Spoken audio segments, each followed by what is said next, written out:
UK set.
Hello, everyone, and happy Thursday. Welcome back to Reconnected here from the opposite side of the world.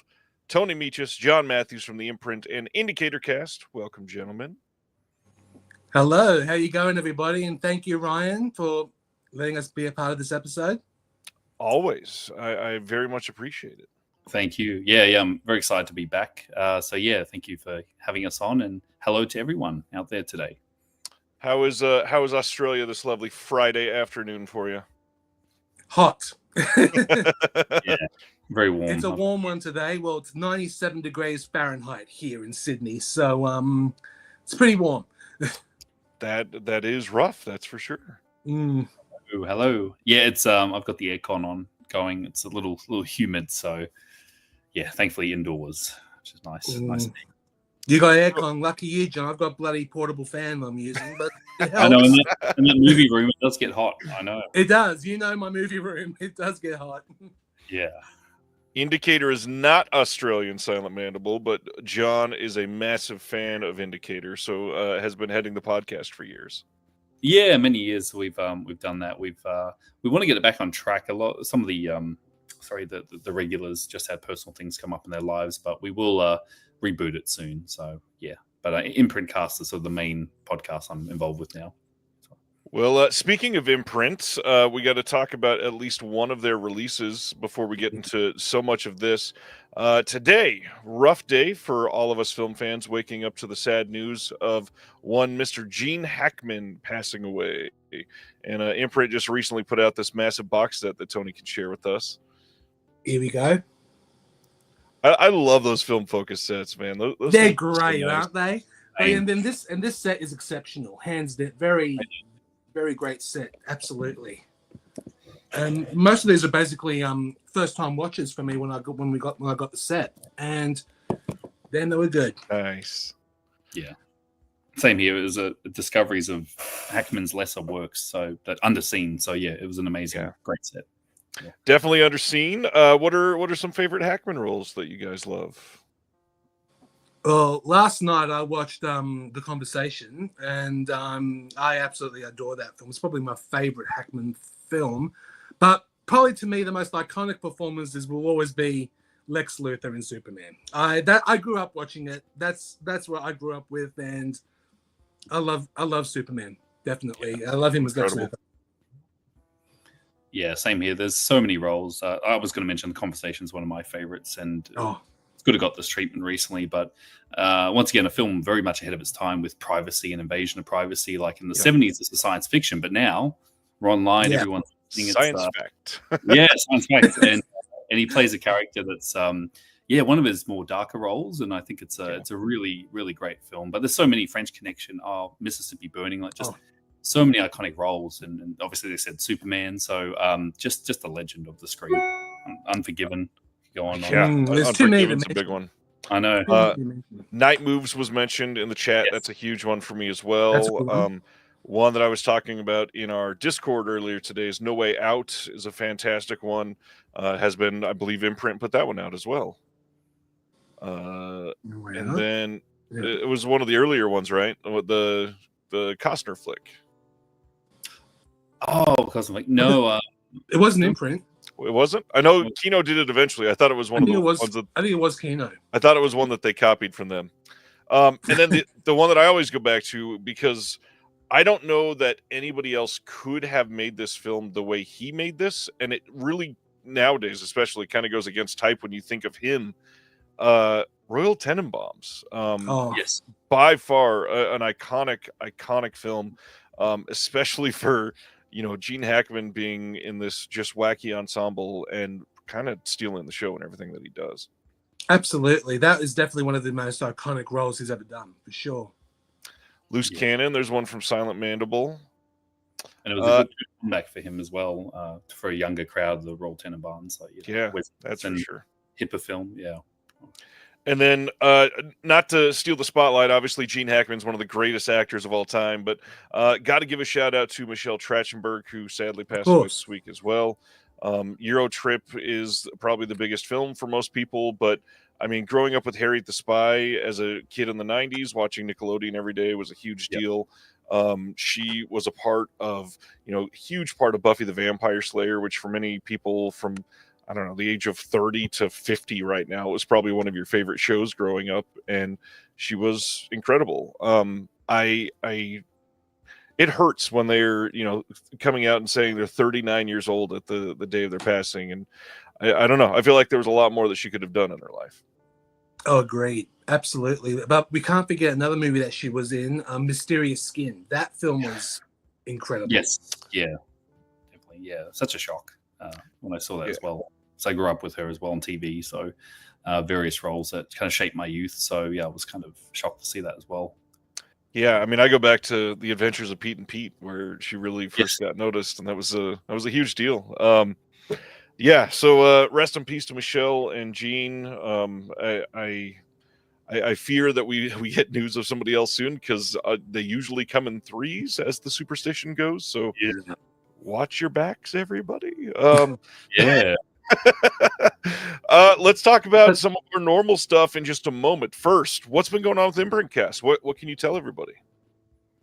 Well, we were a bit of a hiatus at the moment, but we are back. We have a new episode out Monday morning, 9 a.m. Sydney time. So we're back, thank goodness. Just had to take a bit of a month off, for a bit of some personal stuff. And other than that,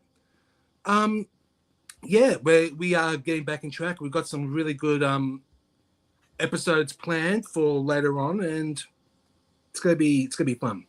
Yeah, some good guests coming on, and international guests, so lined up for very episodes specific to various directors as well. So yeah, we're excited to reveal more very soon on the podcast. Yeah, that's a big deal. I don't want to spring this on you, John. Anything you want to talk about a documentary?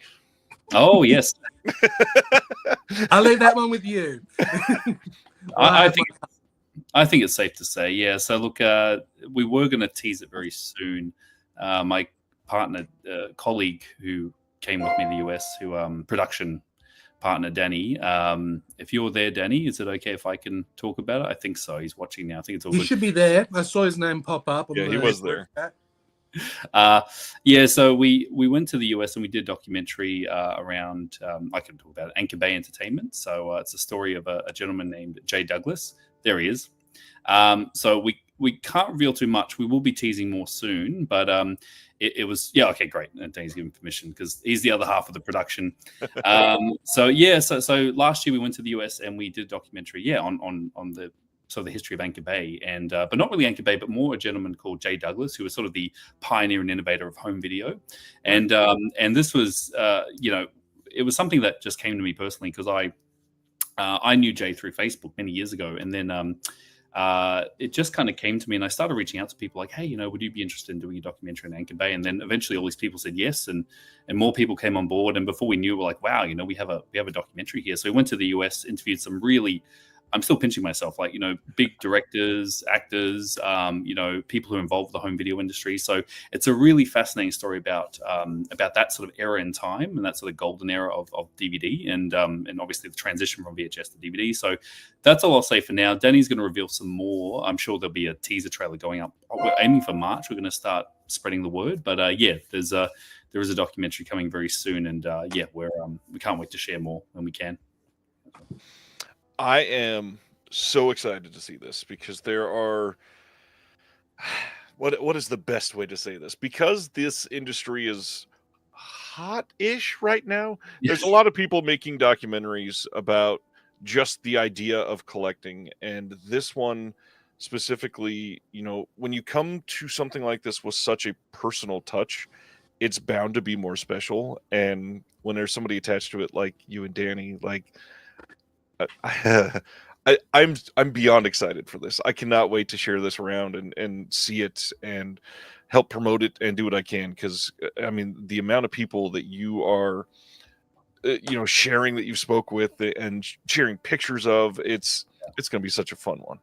Yeah, it's surreal, like, catching up and hanging out with people like Bill Lustig, and it's just like, meeting our idols, that to convince them. And most of these guys just did it because they were just passionate about the project. Like, yep, we'll help you out, we'll do it. And going over and meeting labels like, Severin David Gregory and Don May from Synapse and all these, like, just really cool guys, down to earth. And yeah, look, it's a story I don't think that has been told, because we have all these VHS documentaries, like, on the other side, all 80s collected. Yeah. And then we have, I think, people are trying to do some more modern, but in between, like, this is an important era. That sort of DVD era, like, really hasn't been covered. And so this is that. Right. It was the industry, and just this gentleman, Jay Douglas, who knew everyone, really pioneered how they changed from, a cheap product into a really, what we have today, the boutique market. If it wasn't for Anchor Bay, there'd be none of this. All these people came under Jay, like, David Gregory. All these people were sort of mentored and went off and made their own labels. So it's a really fascinating story. So it's a rise and fall story. But when we have the teaser, we'll come on and we'll share it with you, Ryan. But yeah, excited. Amazing. Cannot wait. Now, before we get into pickups and recent watches, just so everybody can hang out all night, it's Oscars weekend. So a couple things related to that. After our announcements tonight, we are going to be covering 5 of the Razzies worst picture winners that are good, and we're gonna talk about why they're good. But the other thing I wanted to share too is, for the 3rd year in a row, you can come back to the channel. We will be doing our Oscars watch along on Sunday. Come hang out. We'll be here. I think last year was like 6 hours, something like that. This is 3 years in a row with the same gents just hanging out. So come and laugh with us as we react to everything. Obviously, we can't show the show because we'd be taken down immediately, but we will laugh and try to be entertaining as much as we can be. I'll watch. I'll be with you, but I won't be able to mention anything once the winner's announced, because it's like a minute delay difference from Australia to the US. So I'll know who the winner is before you guys, so I can't say anything. Yeah, I'll be watching. Perfect. I'm so glad that you guys hang out. It's a good time. Recent pickups. Let's go over those. John, what have you been getting in lately? Yeah, so recently I've got a stack here. Not too, it was a bit of a quieter week. I am a Radiant subscriber, so I got my monthly bundle. So nice. Nomad. What do we got here? Hokudi, Proxy War, The Cat, and What Happened Was. So I just got these yesterday. So I actually just watched this last night, and I was blown away by it. A Tom Noonan film. I didn't even know that he directed films, and it's an incredible sort of stage play film about a guy coming to a dinner and sort of a date night, and it's fascinating and absorbing, and the dialogue is very, very engaging. And so just once again, Radiant's bringing incredible discoveries, films I never even heard of. So that arrived. So that was the bundle, and also not too much. I also got some Vincin titles as well. So The Carpenter arrived. Nice. This I had no idea. It's a shot on video sort of thing, but obviously just the cover had me intrigued. And White Cannibal Queen. These all just arrived yesterday, so I haven't had a chance to watch them yet. And I think that's about it. It's a very, very quiet week. There wasn't much mail, but those are my recent arrivals this week. Bad. I feel like Tony's got a mountain to share. I do have to share, unfortunately. Okay. My week. Well, I can't. Speaking of Oscars, one of my favorite Oscar-winning movies, Amadeus on 4K. That's one. I'm waiting for the UK. Yeah, I'm getting that as well. So I'm looking forward to that as well. Of course, I'm a Stephen King fanatic, so I can't go without Stephen King's Graveyard Shift. That's another one of my recent ones. And I got a couple from Arrow. Well, here's Inglourious Bastards on 4K. Oh, yes. And, I did get that as well. I've got the that's okay. last week that arrived. Yeah. Yeah. And I got one of the best horror films I think I've seen of 2000, The Cell. Really great movie. And this just came in yesterday as well. Oh, same with Graveyard Shift. The Arrow release of Cruising. They just came in yesterday. So I'm looking forward to seeing that. I can't wait. Yeah, I need it. I can't wait to see it either. And locally, I got the local release of Heretic. Still sealed. I haven't got a chance to watch it yet. So, yeah, that's... There was no local 4K, Tony, of Heretic? No. That's only an A24 store exclusive, that one, for 4K. So, yeah. And now, it's not over yet. And, John, yours is coming. Yours is here as well. So I'll show them off now. So we got the let me just try and lift it. We got the Imprint bundle right here. the new February bundle. It's quite a lot. So here's lipstick. These just arrived literally just under an hour ago. So perfect. So it was just perfect timing. Lipstick here. The Betsy. Woody Allen's Played Against Sam, one of my favorite comedies of that year. Love it. And Lifeguard with nice Sam Elliott. And I'll hold up this Lifeguard. Oh, is it this one? That's the Fun City one. Same title. The Liberation of L.B. Jones and Swashbuckler. But of course, we've got two monsters here as well. The first two seasons of Bewitched. That's huge. This is huge. But the biggest one is the complete season of I Dream of Jeannie. This weighs nearly 1.5 kilograms. It's pretty damn heavy, this one. So yeah, that's my recent. These are my recent pickups. So quite a lot. 1.5 kilograms for I Dream of Jeannie. For I Dream of Jeannie, yeah, literally under 1.5 kilograms. It's crazy. Good Lord. Funny enough, I've got 4 different things than all of those. Last weekend was my anniversary with my wife. We're going to talk about that in just a minute when we talk about recent watches. Yep. She heard me, I think it was 2 episodes ago, mention that I wanted Incubus on 4K. So she went and picked that up for me. Told her she had to watch it with me in Esperanto, and we'll see how that goes. I am working on a Sam Raimi thing right now, so I needed to pick up the Gift 4K that they just released from Arrow, and then rounded out the triple release from Arrow, The Last Stop in Yuma County, a recent release. Nice. This is the Fran Gallupi film that came out last year. Fran was a part of the Shelf Shock Rewind Awards that you both were a part of, so publicly, again, Thank you for doing a video for that. A pleasure, believe me. I'm dying to see that film. And actually, I'm waiting because there is an Umbrella release coming out locally, so I'll be getting the Umbrella one. I got the Umbrella one ordered too. The last thing, this literally came in just before we went live finally. This was super delayed because of Amazon, and finally here, the newest issue of the Physical Media Advocate with Mr. David Lynch on the cover. If you are a subscriber, you will be getting these shipped out in the next couple days. It's the weekend, so I would assume Monday at the latest. So everybody that is on there, I know it's been a long wait. It's literally almost March, and the February issue just got here. So prepare. These are on the way, and yet there's another issue coming out next week. Life is busy right now.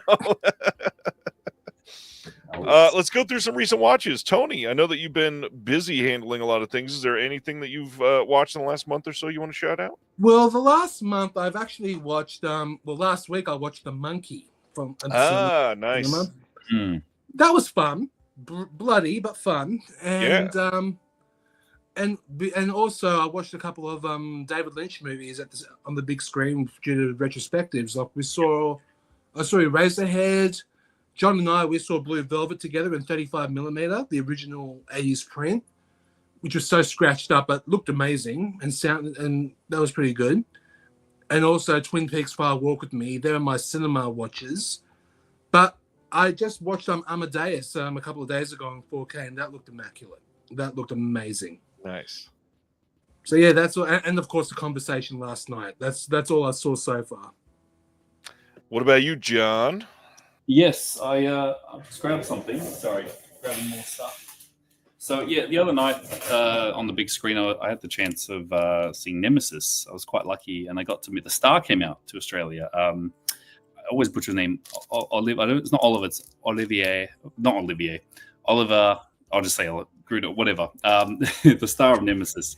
But he's a real absolute gentleman, and we saw Nemesis, obviously the Albert Puin 1992 cyberpunk film. It's a really great film, and if you haven't seen it, it's so much fun. Had an MVD release, but yeah, he signed my Japanese Laserdisc, so it was very nice of him to Nice. sign. So he was like, he was shocked because he'd never seen this release. I'm like, oh yeah, it was a big hit in Japan. So saw that on the big screen at the Orpheum, and in terms of recently, I'm just trying to think what else referencing my letterbox. I saw I watched TerraVision's Rumpelstiltskin recently. Looked incredible. The 4K. I love that film. It's a lot of fun. Yeah, I think I just haven't seen much in terms of the cinema as well. But yeah, those are the two recent things I watched in terms of events as well. The whole Nemesis thing. I mean, first off, how freaking rare is it that we get an event for Nemesis? Second off, how rare is it that would happen in Australia? Third of all, I mean, like those all converge and you're able to go and you have the freaking Japanese Laserdisc get assigned. That's so awesome. Yep, and I found that for $1 in an op shop in Japan. So I was very, because I knew what it was, and so yeah, just all the stars aligned, and he was shocked that there was such a big fan base of his films, and obviously he's thinking of coming back because the other film he did was Angel Town. That was the other really big hit, so he may be coming back. But yeah, he was just over the moon, and he was on Facebook going around Sydney and to the Blue Mountains and the beaches, and he's like, oh, I don't want to go back, because he lives in Vegas. But he's but absolute gentleman and really like awesome. We just sat down with him and chilled and chatted for like half an hour about his films and Albert Puin, and yeah, rest in peace Albert Puin, because it would have been nice if Albert made his way out as well. But he was just Albert, he said it as well. Albert just was one of those directors that never quite made it to the mainstream, but he should have, because his films are so influential. Like without Nemesis, definitely the Wachowski saw it for The Matrix. I mean, there's a lot of similarities, but yeah, it was a really fun night. So yeah, definitely had to share that as well. Yeah, Albert is one that obviously got much more appreciation after he passed, but even then, it's still growing. I mean, there's so many people that have just through some of these boutique releases even discovered his name, and he didn't pass all that long ago, and so in 5 years, people are going to be begging for 4K releases of some of these that are barely even seen today. Yep, and he just churned out so much as well. That's the thing, and they're all but yeah, it'll be nice to see some upgrades and really nice releases of his films. I'm glad that you liked Rumpelstiltskin. It's a hell of a release. Took a lot of work. It looked amazing because I had a local Australian DVD that was quite desired for a while, but it was just 4:3. So to see it in proper widescreen scope, it looked incredible. I've always loved that film, so it was a fun ride watching it on 4K. So TerraVision did an amazing job. So yeah, absolutely incredible. It's a silly one. Like I said, this last weekend I had my anniversary with my wife, and we just said let's do it. We don't get a lot of time away from the kids, and so Friday night we went and saw The Monkey as well. And I went and got one of those crazy AMC popcorn buckets because it looked super fun. Oh, nice. Like The Monkey, I thought it was decent. I didn't think it was groundbreaking or anything, but very, very funny, much more funny than horror. Some creative deaths that were pretty good. the real fun day was the next day. We woke up, went to lunch, and then had a triple feature in the theater, and we saw Companion, which is the brand new one from the group that put together Barbarian a couple years ago. Really fun movie. I thought it was the best version that we've seen of this particular genre, which it's still so new. I don't want to spoil this thing that's kind of obvious if you look at the poster for 12 seconds. But the second one was Hard Eyes, which seems to be divisive. A lot of people did not like it that much, but man, as somebody that that truly loves rom-coms and can get lost in the silliness and the tropes of a really cheesy romantic comedy, I loved this movie so much. There is a conversation in this movie where the female character only speaks in titles of love songs. And it's just freaking brilliantly written. I didn't understand how many people were talking down on it for its writing. I thought it was really well done. I think they've got an iconic killer on their hands, and they're probably going to lead into a franchise with this one, which, Sony crushing Thanksgiving, and then Hard Eyes taking over Valentine's Day. They're going to have some horror franchise they're churning out over the next couple of years, I bet. And then the last one, we went and saw Captain America: Brave New World, and the MCU is still not doing well. Hopefully they get resuscitated. I really did not like this movie quite much. It is pretty bad. Just awful plot, pretty damn boring. Same old. The biggest thing, and I've talked about this before, I really wish Marvel went and made their villains small scale again. We don't need to say the whole world is going to explode at every chance there's a villain. Some things can just be one person was kidnapped and you have to save them or something. It can be very small scale. It is so awful. Yeah, it was bad. And then the last thing this weekend was the Patreon watch along. We had a whole bunch of people in this weekend in the Discord, and we all watched Watermelon Woman, the Criterion release that came out a few years ago. Brilliant movie by Cheryl Dunier, which is just really innovative and just so well done. Absolutely love that movie. If you've never seen it, please go give it a watch. It's on the Criterion channel. It's on disc. It's very accessible. It deserves to be watched. Awesome. Shame about Captain America, though. My goodness. Marvel has gone down quite a bit. Yep. But Tony, you'll get it. You're a completionist, aren't you? Unfortunately, yes, I am a completionist. So I will be getting it. And yeah, because when Tony got John, Marvels, I went, oh, John no. hasn't forgiven me for that. That I got the Marvels on 4K. He was never forgiven me for that. What are you doing, Tony? That's really I know. You're also a Disney completionist as well. So same with I understand. Well, the hard part is that they're raising the prices on all these so much. I mean, especially if you're going after the steelbooks, they're coming out in the MSRPs like $57. That's nuts. Yeah. And that's US. For you, it's what, 110 or something like that? Probably around that, yeah. But what's worse is, as you know, Disney have stopped selling physical media in Australia, right, which makes it even worse. So I have to order the standard slipcase editions from the US. That's it. I'm not going to do steelbooks. That's a bit too extreme. But that's why I said 110. Yeah. All right. Anything else you guys want to bring up before we go to announcements? I think we're good. I was going to say there's a comment there, dude. McNair about radioactive dreams. I was going to say I was going to say that's an Albert Pugh, and that it's an incredible film. And if you know the Fallout the game and Fallout the TV series, this movie was an obvious influence for it. But yeah, there's no Blu-ray. There's just a DVD he was selling on his website, which I've got many years ago. But yeah, good point. Hopefully that gets a boutique picks that up. Definitely. Yeah, I mean, it'll probably do well if it ever gets there. So yeah, I would hope somebody's looking into it. All right, announcement time. It's kind of a short week on announcements. Not a lot, although a lot went up today and yesterday thanks to 88 Films and a bunch of just random stuff showing up. So let's get into it. And we're starting with a big deal. The Last Shark is a title that people have wanted for quite some time. Here we are, coming to Blu-ray on June 6th over in the UK from Treasured Films. This is essentially the Jaws ripoff that everybody's wanted for quite some time. This will be one of their deluxe editions. It'll have a collector's booklet with a bunch of essays, including Nathaniel Thompson wrote on this, and then friend of the channel, Sam Dunkley. If you are not, go subscribe to film blogger Sam on YouTube. Great writer. He's an incredible film analyst. I hope people check this out.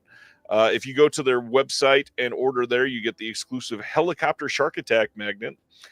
There's also got a reversible fold-out poster, and then extras, new audio commentary with Eugenio Ercolani and Troy Howarth, a new Great White Enzo interview with Enzo G. Castellari on this, a new interview with the actor Massimo Vanni, new Big Fishes in a Sea Full of Sharks, an interview with producer Maurizio Amati, new interview with the producer Ugo Tucci, and then Castellari Out of Action, a visual essay by Mike Foster, and then finally a brief introduction to the Italian killer animal current, a visual essay by Eugenio Ercolani as well.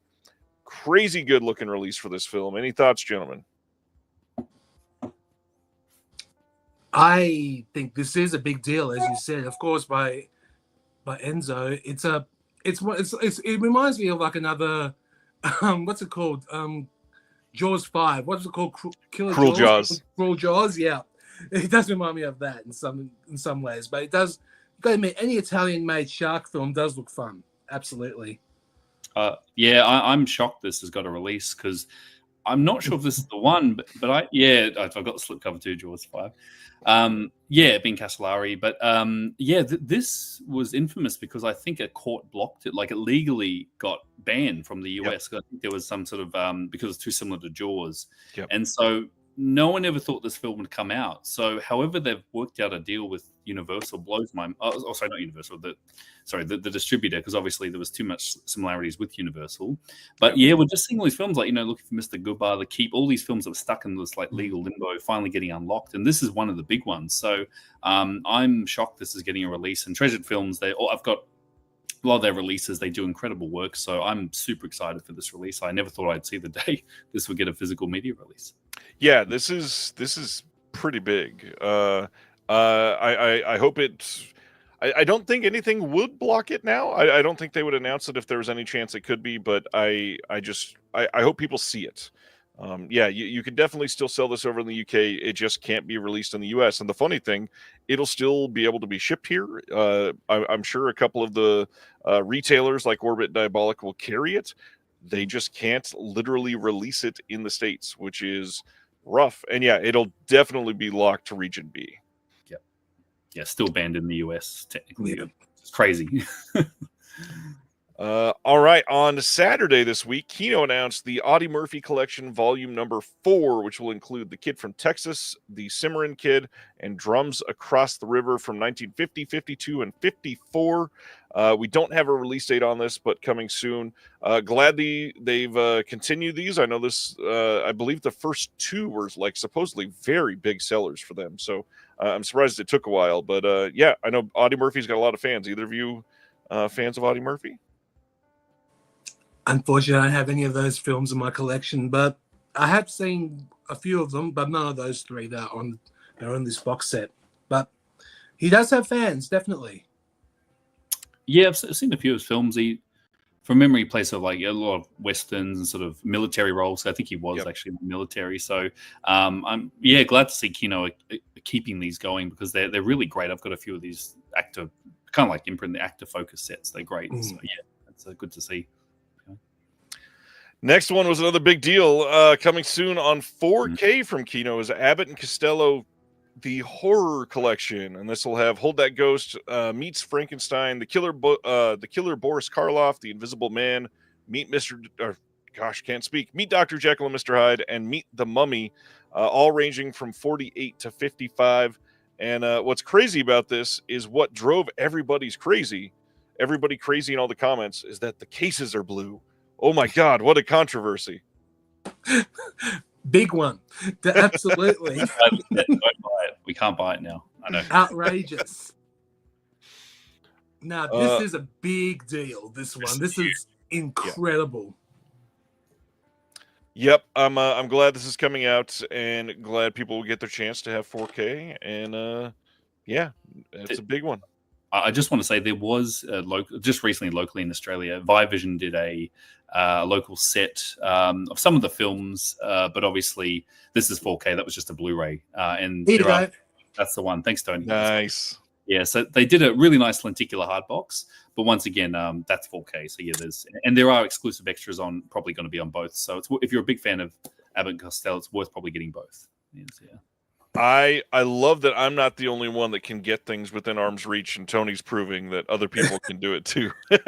Oh yeah, I can. Going to our next announcement, the monkey that we were just talking about is getting a 4K steelbook in the UK from Black Bear. You can pre-order this now on like all the major retailer sites in the UK and the US. I'm assuming this is not going to get a steelbook in the US right now. It'll probably get some special release like a year and a half later, but it is going to be getting a 4K in the US on release. So if you just are after that disc, you don't need to import the what'll end up being like a $50 steelbook if you just want that 4K disc. And of course, in Australia, it's only coming out on Blu-ray and the DVD. No 4K, which is a shame. Yikes! But hey, you got DVD. Yeah. I really want to see it. Look, I shamefully haven't seen it yet. I was meant to go with a friend, but it just released, John. It just came out. Everyone's seen it, I know, in the sort of genre. But yeah, it's it is still playing, so I will try and catch it before it goes. But yeah, I've heard mixed things, but yeah, I'm curious to see what Oz Perkins does. So I'm looking forward to seeing it.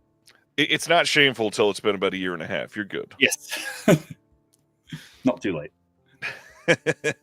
Borrowed Time. This is a documentary coming on June 2nd in the UK on Blu-ray from Kaleidoscope.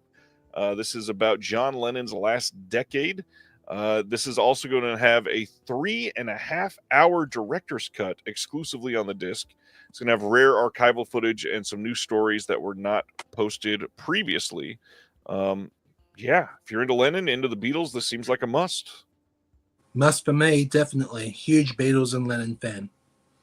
Yeah, I'm keen on this as well. And that sort of the New York era of Lennon has been documented, but this would be great to see a proper documentary on it. There's a million sort of Beatles ones, but just Lennon.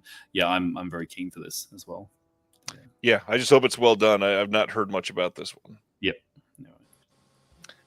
Something pretty interesting this week. Delirium, the magazine that is ran by some of the folks over at Full Moon Features, have announced that they are opening Delirium Home Video. Launching this summer, we're going to be getting Satanic Sisters, also known as Sexy Sisters from 1977, and Rolls Royce Baby. Both of these are Jess Franco titles coming to Blu-ray, totally uncut, remastered in HD from the negatives. New special features, and it will have slipcovers for everybody that goes crazy for them. Now, what's interesting, these are not like brand new to Blu-ray in the world. These are just brand new to Blu-ray in the US. I have a feeling these are likely going to be the same restorations that had come out in the UK over on that Golden Goya collection for Erwin C. Dietrich Films. He was the producer that worked with Franco during this time. And I'm sure we're going to be getting more and more of those. Full Moon probably through this Delirium will have probably a handful of them, at least. If they're putting 2 out this summer, I bet they've got a couple more coming. But especially Rolls Royce Baby, this is a pretty fun and exciting thing that they're putting out. Yeah, any thoughts on these two gentlemen? More Franco. They'll keep the good Dr. Dotson happy. Absolutely will. Seems to be an endless vault of films, Franco. So, yeah, I'm keen. I'm interested to see what they do because, yeah, I mean, Delirium. I mean, they're kind of connected to Full Moon. So, so yeah, there's. To be honest, when Full Moon have done releases, I have gotten them, but I usually just wait to see if there's a UK or other boutique label that do them. But not talk bad about Full Moon, but yeah, I'd be interested to see what else Delirium has coming. But yeah, very very intrigued. So I'll see what they've got on the way. I'll talk bad about Full Moon for you. Their restorations are garbage for the most part, and what they do for features is generally pretty bad. But the fact that they're making new features for these is already exciting, and I've got the Golden Goya releases of both of these already. Why? I don't know. But they look decent enough, so I will say that they won't be terrible. And if they're better than that, that's even better. it could be a step up. You're starting a fresh new label, like a proper Right, boutique. right. So maybe they've take a note from other labels and gone for it. So yeah, I'll be keeping an eye on this definitely. And that's the thing. What else could they put out? Obviously, there's a bunch of Franco titles that has still. I mean, there's probably like 190 that still have never been released on Blu-ray. I'm exaggerating, Will. Don't start texting me. I'm sorry. But on top of that, there's a lot of stuff attached to Full Moon. But Charles Band has had a hand in a lot of films, and then on top of that, knows a lot of people and could probably license a lot of films for this. So. When are we getting Venus and Furs? When are we getting some of these titles that people have been begging for years? Franco did a version of Jack the Ripper that was in that Golden Goya collection. There is the Marquis de Sade stuff that I don't think we've gotten all of those. There's a bunch of them that they can do, and that's just attached to that one collection. I mean, what could Charles Band do? It'll be a fulfilling prophecy if he can do it well, because he'll just be printing money with Francos. Oh yeah. All right, that is 2 Francos coming this summer. Not dated. We'll figure out later what's happening there, and I think that's all of the relevant info. Then 88 Films said, "Hey, we announced stuff last week, but how about 37 more titles?" Nice. All of these are coming out on June 23rd in the UK. 1 or 2 of them are also coming in the US, but we'll talk about those in just a minute. This one is not necessarily a reveal. We had heard about this previously because Vinegar Syndrome, of course, announced it. So 88 Films also said, "Hey, what about us?" Witch from Nepal is coming out. This is a Chow Yun-Fat film. I've never seen this one, but I'm sure it'll be a decent release. I'm sure it will be. It does look pretty good. John, you seen this one? Yeah. It was a double with on a mental blank. There was a Vincent double in January. It was a January title. It's bonkers. It's very fun. Very, very fun. What was the other one? Sorry, I'm just not. Yeah, but it's good to see that 88 are release themselves. So yeah, obviously they wanted to get the announcement out so people didn't buy the Vincent one if they're in the UK. So yeah, it's they're both. It was a Chow Yun-Fat double with Seventh Curse. That's right. Sorry, that was the other one. Yep. The Seventh Curse is just as insane. So yeah, it makes a really fun double. So yeah, both from Vincent. Yeah, Seventh Curse I have seen. That was nuts, but it was so good. There's not really a movie out there like The Seventh Curse. Oh no. No, the crazy a friend of ours, he screened at his place. This is many years ago before the Blu-ray came out. He had a copy, and he was actually living in Hong Kong at the time. He said this was marketed as a children's film, like a family film in Hong Kong. I'm like, what? Like, there's nothing really family friendly about that film. So no way. No, I don't know that there's much family friendly about any of these movies. No, nothing at all. All right, that's our first one. Next one is Her Vengeance. Yet again, also coming out from Vinegar Syndrome. I think this is coming in March or April, so we should be hearing about this pretty soon. This is Blu-ray in the UK. And most of these we don't know extras, but when we hear more about that, we can bring it up. John, have you seen Her Vengeance? Yes, yeah, I have. It was actually a pre-Category 3 film, but it kind of set the benchmark for Cat 3. It's a revenge film, so she gets assaulted and gets back at them one by one. It's been a while since I've seen it, but it's a really good film. It kicked off the Category 3 sort of craze in Hong Kong. So I was waiting for it to come out. It's a big title, so both Vincent and 88. It's amazing to see both releases coming out, both these films. Yes, it is. They've been doing a lot of them, so it's nice to see these dueling releases. Yeah. Devil Fetus, another one coming out from Vinegar Syndrome. This is coming out in the UK on the same date. And I mean, first of all, what a wild cover this is. I love that cover. Love it. I don't even know how to respond to this. 88 Films does pretty great with art, but that one is wild. Yeah, it's one of those things where I'm tempted to buy both releases just because of the artwork is so good on 88. And I'm sure they'll have different extras, but if you're a fan of these films, definitely. Both. Yeah, Devil Fetus is another bonkers one I saw many years ago. So yeah, I'm shocked to see these get Blu-ray upgrades. Blu-ray upgrades from 2 competing territories, 2 competing companies, both putting a lot of love into it. That is an insane time for physical media. Yeah, we're moving. Yeah, from VCD to new restorations on Blu-ray. So yeah, it's a big jump. It's amazing. All right, going to our next one, The Black Torment. This is from 1964, coming on Blu-ray and DVD. If you're super into the DVD side of 88 films, they don't do a lot of DVDs anymore, but this is getting it.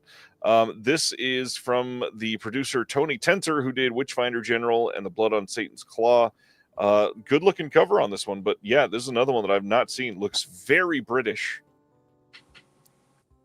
It does look very British. I haven't seen it either, but I would love to get these ones, because some of these 88 films, British films, they from Tygon and the other stuff they released, incredible stuff they released, definitely.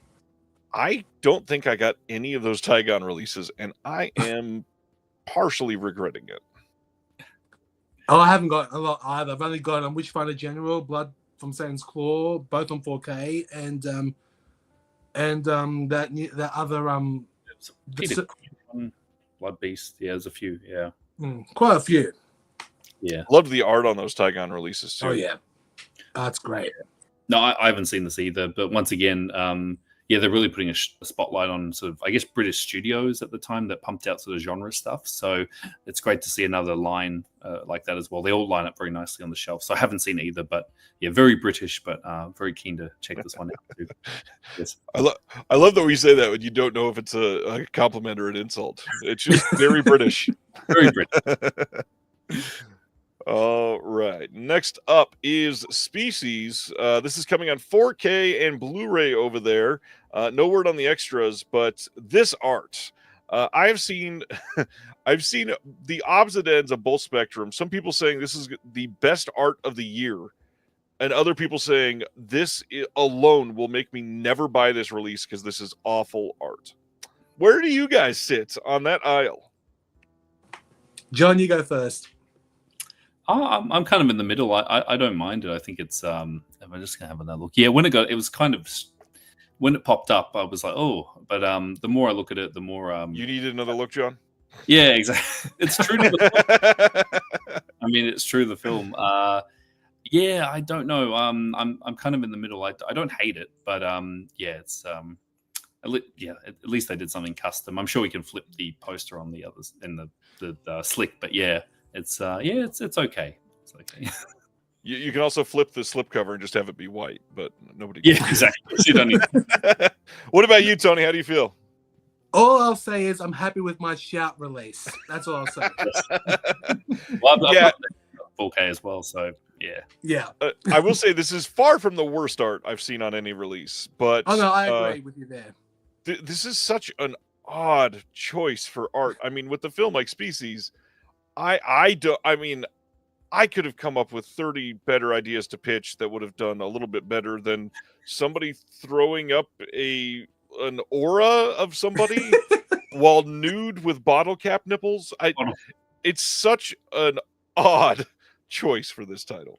And they did a Species Blu-ray box set years ago, and the artwork was really good on the individual flips. So yeah, it's this is a downgrade definitely from the old box set. Oh yeah. Definitely. Colton says, I mean, the point of Species is sexiness, so I'm not surprised. The sexiness is not what's turning me off to this. Believe me, it's all of it is just an odd choice overall.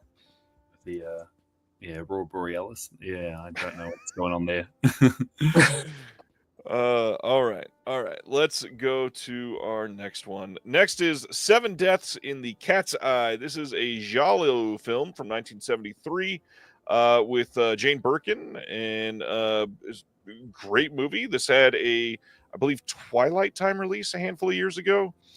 Pretty hard to find nowadays, so this will be nice. And this is coming in one of their deluxe box sets that would look like the Eyeball one that they just released. But this is coming out on Blu-ray, not 4K. So it is going to be solid looking release. I certainly like the art on this one. I love that they've got very different moods for their different lines that they do. That's true. Like, I haven't seen 7 Deaths in the Cat's Eye, but I love giallo movies, and this cover alone sold me. I'm really looking forward to this one. It's a good one. Yeah, I hope people enjoy it. I haven't seen it either, but yeah, I'll be picking it up because they've got me. I mean, since day one, I've been collecting their Italian lines. So they're spine. They actually are spine numbered. If you on the slipcover, you take it out, it's got still got the spine. So I've kept the collection going, so I'll definitely be getting it. So yeah, but they're all solid releases in that Italian collection. They're all great films. So speaking of being a completionist, and the other thing I failed to mention it, but this is directed by Antonio Margheriti, who is great at what he does, and yeah, this one is no exception. And I mean, who can say no to a cat movie and hair like that? Yeah, true. All right. Next up, Zebraman and Zebraman 2 are both coming to the Japanarchy line from 88 Films on this day. These ones, we've got a newly filmed introduction by Tom Mess. We got a making of documentary, some deleted scenes, archival interviews with Mike. Yeah, both of these directed by Takashi Miike, if you did not know. Booklet essays coming for... I can't believe that Zebraman and Zebraman 2 are getting booklet essays. Here is the second one and the art for this one. Both coming out the same day. You get a bunch of interviews on the second film. You got audio commentary by Joe Hickenbottom. Again, a new introduction by Tom Mess, a making of documentary. These look like fairly solid releases, especially compared to the, I think it was Media Blasters in the US that did it. Yeah, and that wasn't a good release. I have never seen either of the Zebraman films. It sounds like John may have. Yeah, they're great. They're really fun. The first one in particular, it's just a, I guess, superhero parody of type, and yeah, it's really, really fun. A lot of over the top villains, almost like a real life comic book. And it's once again Mika, and once again they're quite tame, like they're PG-13 type films. They're not really extreme Miike type films, right. So very comical and fun. Zebraman 2, not so much, not as good. There's a zebra woman in it, his sort of sidekick. But yeah, the first one I highly recommend. It's a lot of fun if you're a Miike fan. But I'm shocked that they've gone to the efforts of, because I thought they would maybe do a set, maybe both of them, but they've split them up. But I'll be getting rid of my Media Blasters. It was an old, the encoding wasn't great, and there wasn't many extras. So yeah, this looks like a nice upgrade on both of them. Media Blasters is great at what they do. Usually they're rescuing titles, but yeah, not a lot of love, we'll say. The rescue is the important part there. Yes, exactly. And you know, not to speak badly, but obviously they announced the 4K of Pinocchio 964, but 88's doing a Blu-ray. So their Fudo encode, I got their 4K, wasn't the best, the 4K. So sometimes an 88 Blu-ray with a good encode can look better than a 4K. Yeah. So just putting out there. So yeah, we'll see. Have you seen these ones, Tony? No, I haven't. Me neither. They're fun. Gate of Flesh is the next one, also coming to the Japanarchy line. This one is also coming to the US and Canada on June 24th, so you can get it Region A or Region B. This one is from 1988. It is Hideo Gosha film.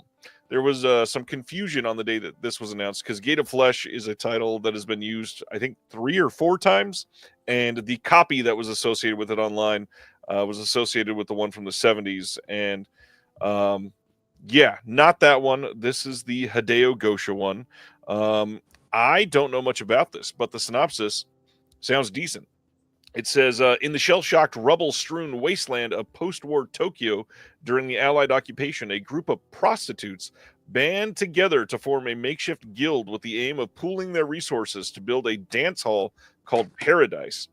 As their independent existence becomes threatened by the hawkish parade of gangsters, black marketeers, and would-be pimps all looking for a cut from their flesh peddling, the discovery of an unexploded bomb in the cavernous, burned-out building where they ply their trade throws their dreams into further jeopardy. Hideo Gosha brings a fresh eye to this oft-filmed story by Tajiro Tamura, best known from its 1964 adaptation by Seijun Suzuki, resulting in a powerful and compelling drama making its home premiere for the very first time outside of Japan, courtesy of 88 Films. This has an HD Blu-ray presentation. We got the original mono audio with new English subtitles, audio commentary by Amber T. and Jasper Sharp, newly filmed introduction by Earl Jackson, an exclusive interview with Toei tattoo artist Seiji Maori. That's pretty cool. We got a Stills Gallery trailer teaser to booklet essays by Robin Gatto and Irene Gonzalez Lopez. Work on the art was done by Alon Sheedy, who is also a part of the award show this year. This looks like a hell of a release. This film does sound pretty good. I'm actually looking forward to this one.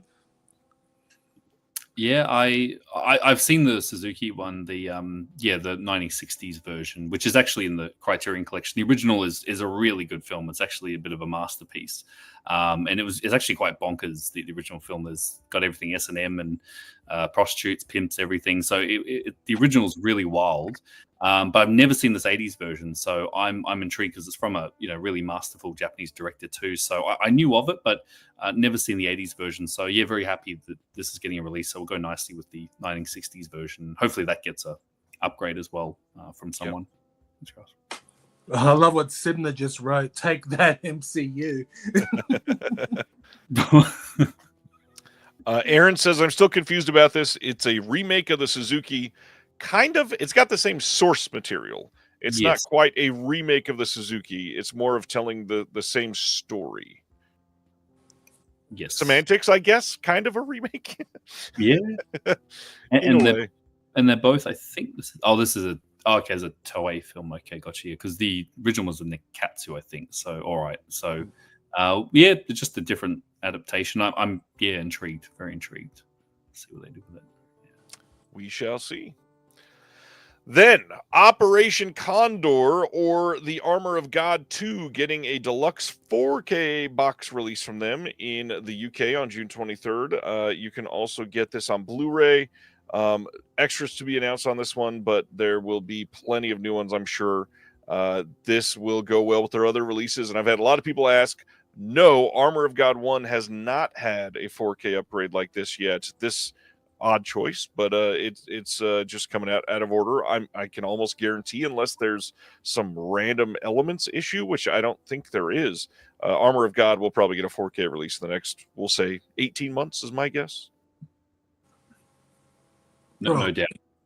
Yeah, I've got the original 88 Armor of God, and it was a really nice deluxe hard box, limited one, so no doubt they'll update it, but yeah, very happy to see the sequel get a 4K. So really fun films from Jackie Chan. Yeah, I can't say much about this one, unfortunately. I haven't seen it, but it does look interesting, I gotta say. Sure does, and it's a Jackie directed one, which is if you are into the ones that he directs, usually they feel pretty personal. So this should be a good release.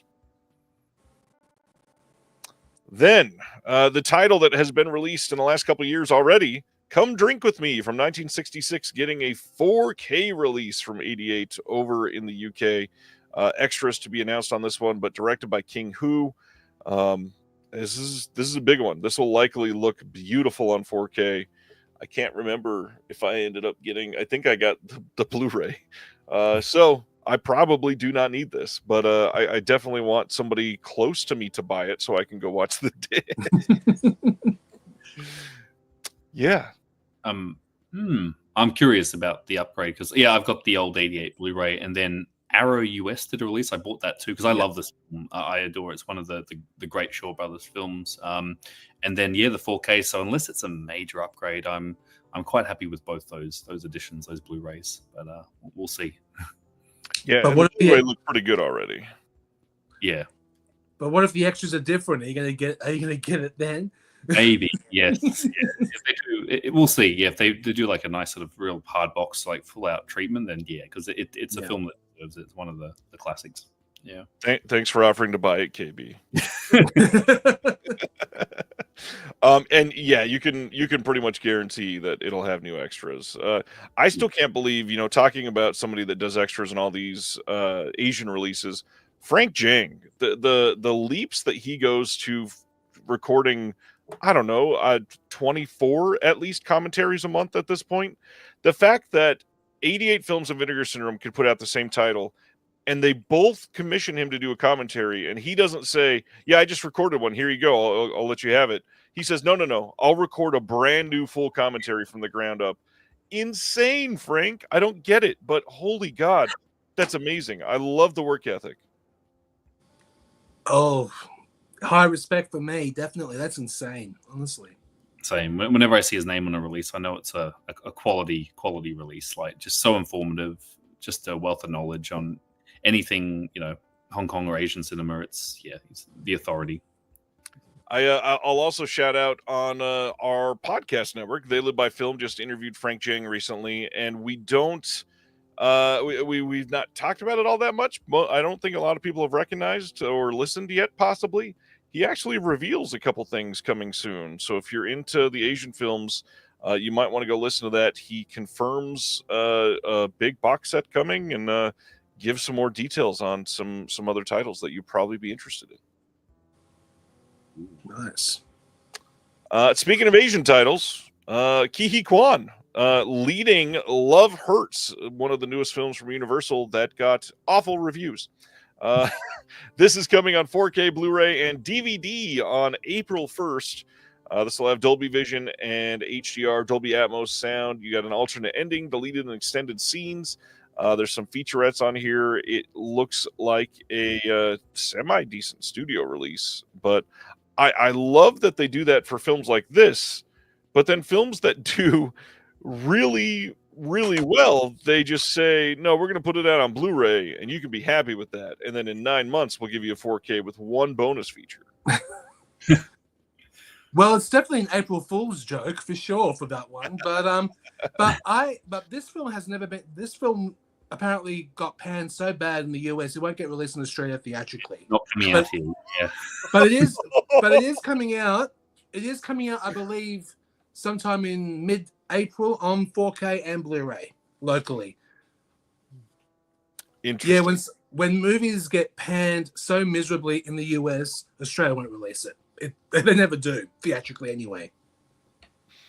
Yeah, no. So we obviously haven't seen it because we didn't have a chance. Maybe thankfully we didn't have a chance. we rescued you. Yeah. Kino has announced that they are putting out Ramona from 1928 in conjunction with the Library of Congress on May 13th. This is coming on Blu-ray and will have an audio commentary by Anthony Slide, a film historian. Love the work they do with the Library of Congress. We'll be talking about that in just a little bit in quite a bit of detail. But yeah, this looks like a solid release. Glad this is happening. Does look solid. It looks pretty good. I haven't seen this one. Have you seen this one, John? No, I haven't. But more sort of golden age sort of films from this era. Kino Classics doing great jobs, and Eureka as well, sort of specialized in this film. Yeah. So I'm intrigued. Definitely am.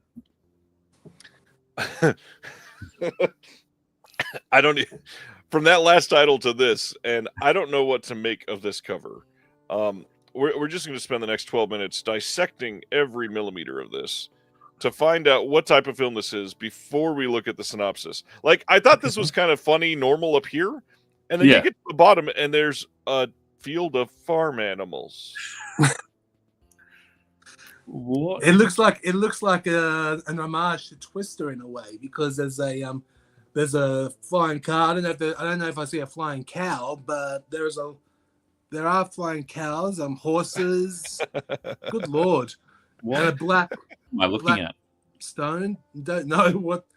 And someone and a gentleman with a black head mask with probably one of the most unique smiles I've ever seen. I don't know. Oh man. Oh, all the comments coming in are really great. And all that, we haven't even said the title yet. So coming on May 6th on Blu-ray from Kino is The Empire from 2025.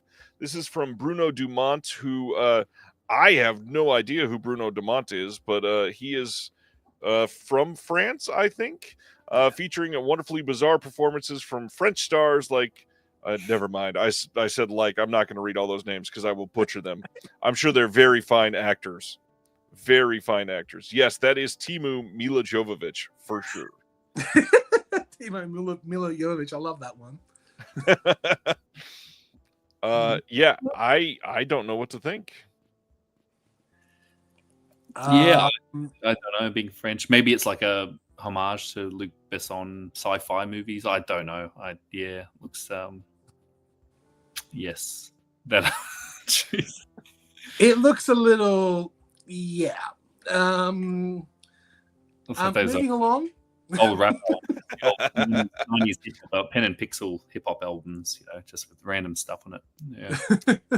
So the next one, May 20th, Neon is putting out Presents on 4K and Blu-ray here in the U.S. This is the brand new Steven Soderbergh film that got really great reviews, but did not make a lot of money, primarily because I don't know that anybody knew this was in the theater.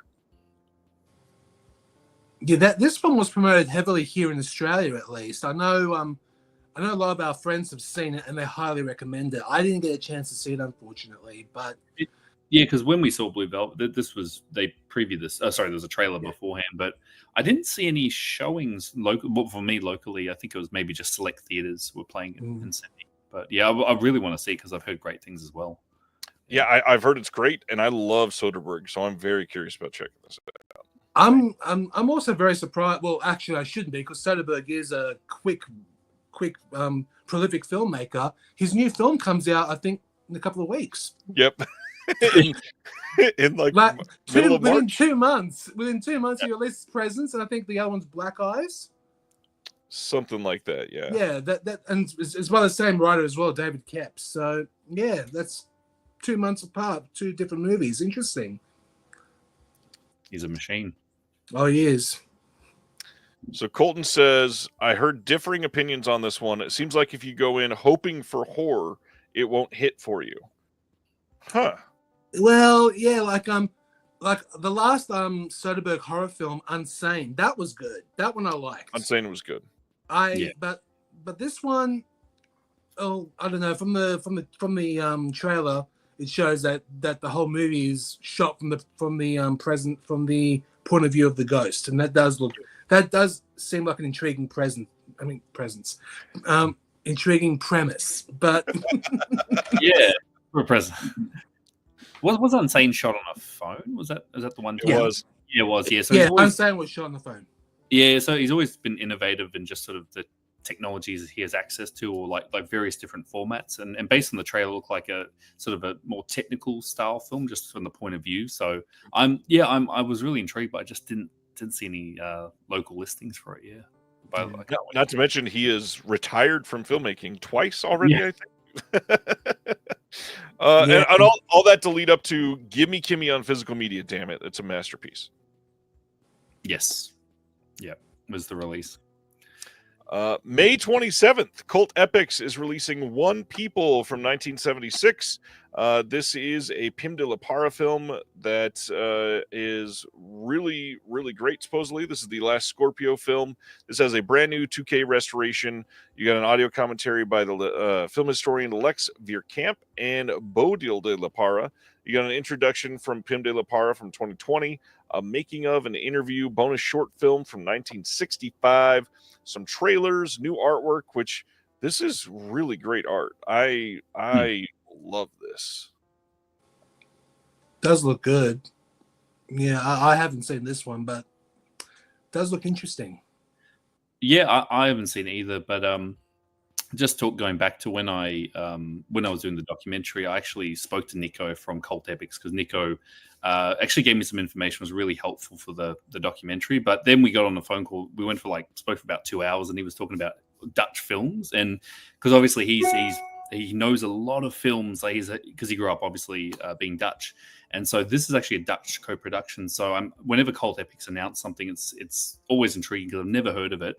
But he's bringing all these films that he saw, obviously sort of Dutch films across. So I'll definitely be grabbing, because Cult Epics, they tend to release really hidden gems. So I'll be grabbing this title. So. I love that you say that about talking to Nico and getting him on Dutch films, and he'll talk forever. Literally, I don't know, 2.5 hours ago, just spoke with him on the phone. Nice. Wonderful. And he went back to all his video days, obviously running a video store, and obviously the bootleg days, and just like he's got some stories. So yeah, if he can definitely get a one-on-one interview. We couldn't unfortunately get him because he was out of town when we went over, but he travels a lot. He travels a lot. He was doing a documentary in Europe, and we just could not seem to set up an interview. But he said, but he gave me some really good information for the documentary. So he's Cult Epics is a label definitely to support 100%. for sure. I just got done QCing some subtitles for him. Cold Apex has a lot of really great stuff coming out. People need to not sleep on them. They do good stuff. Yep, absolutely. Next up, Kino announced May 13th. We got some details coming on Crack in the World from 1965.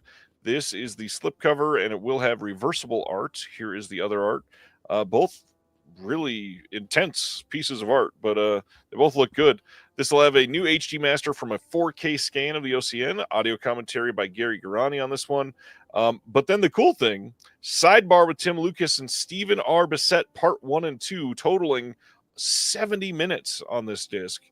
I'm not even sure if that's an archival feature from a previous release, but damn, that sounds great.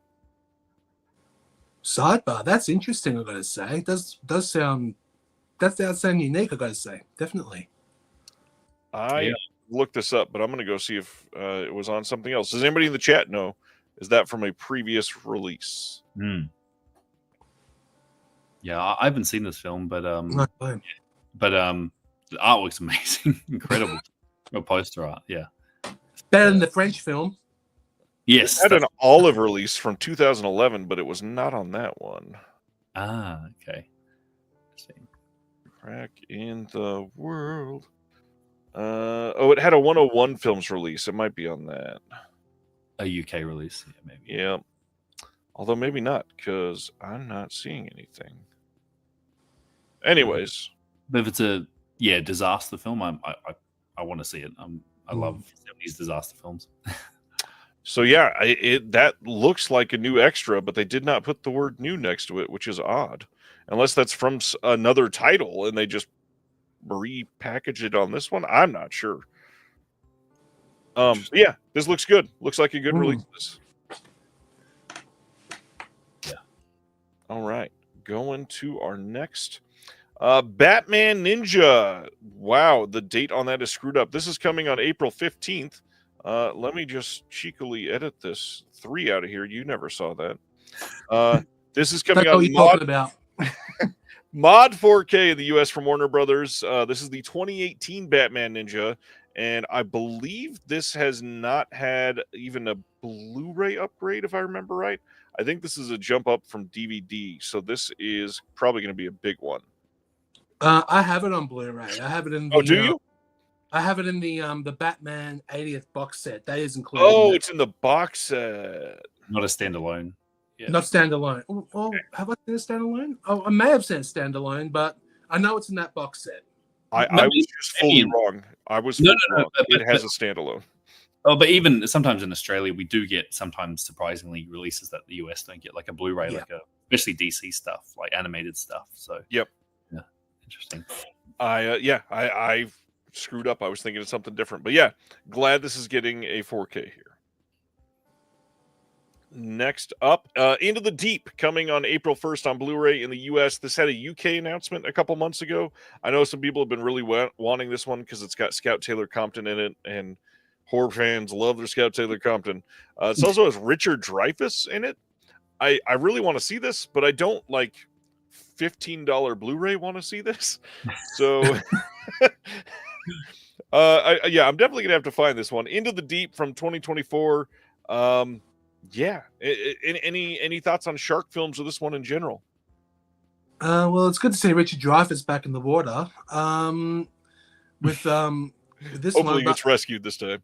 Yeah, hopefully.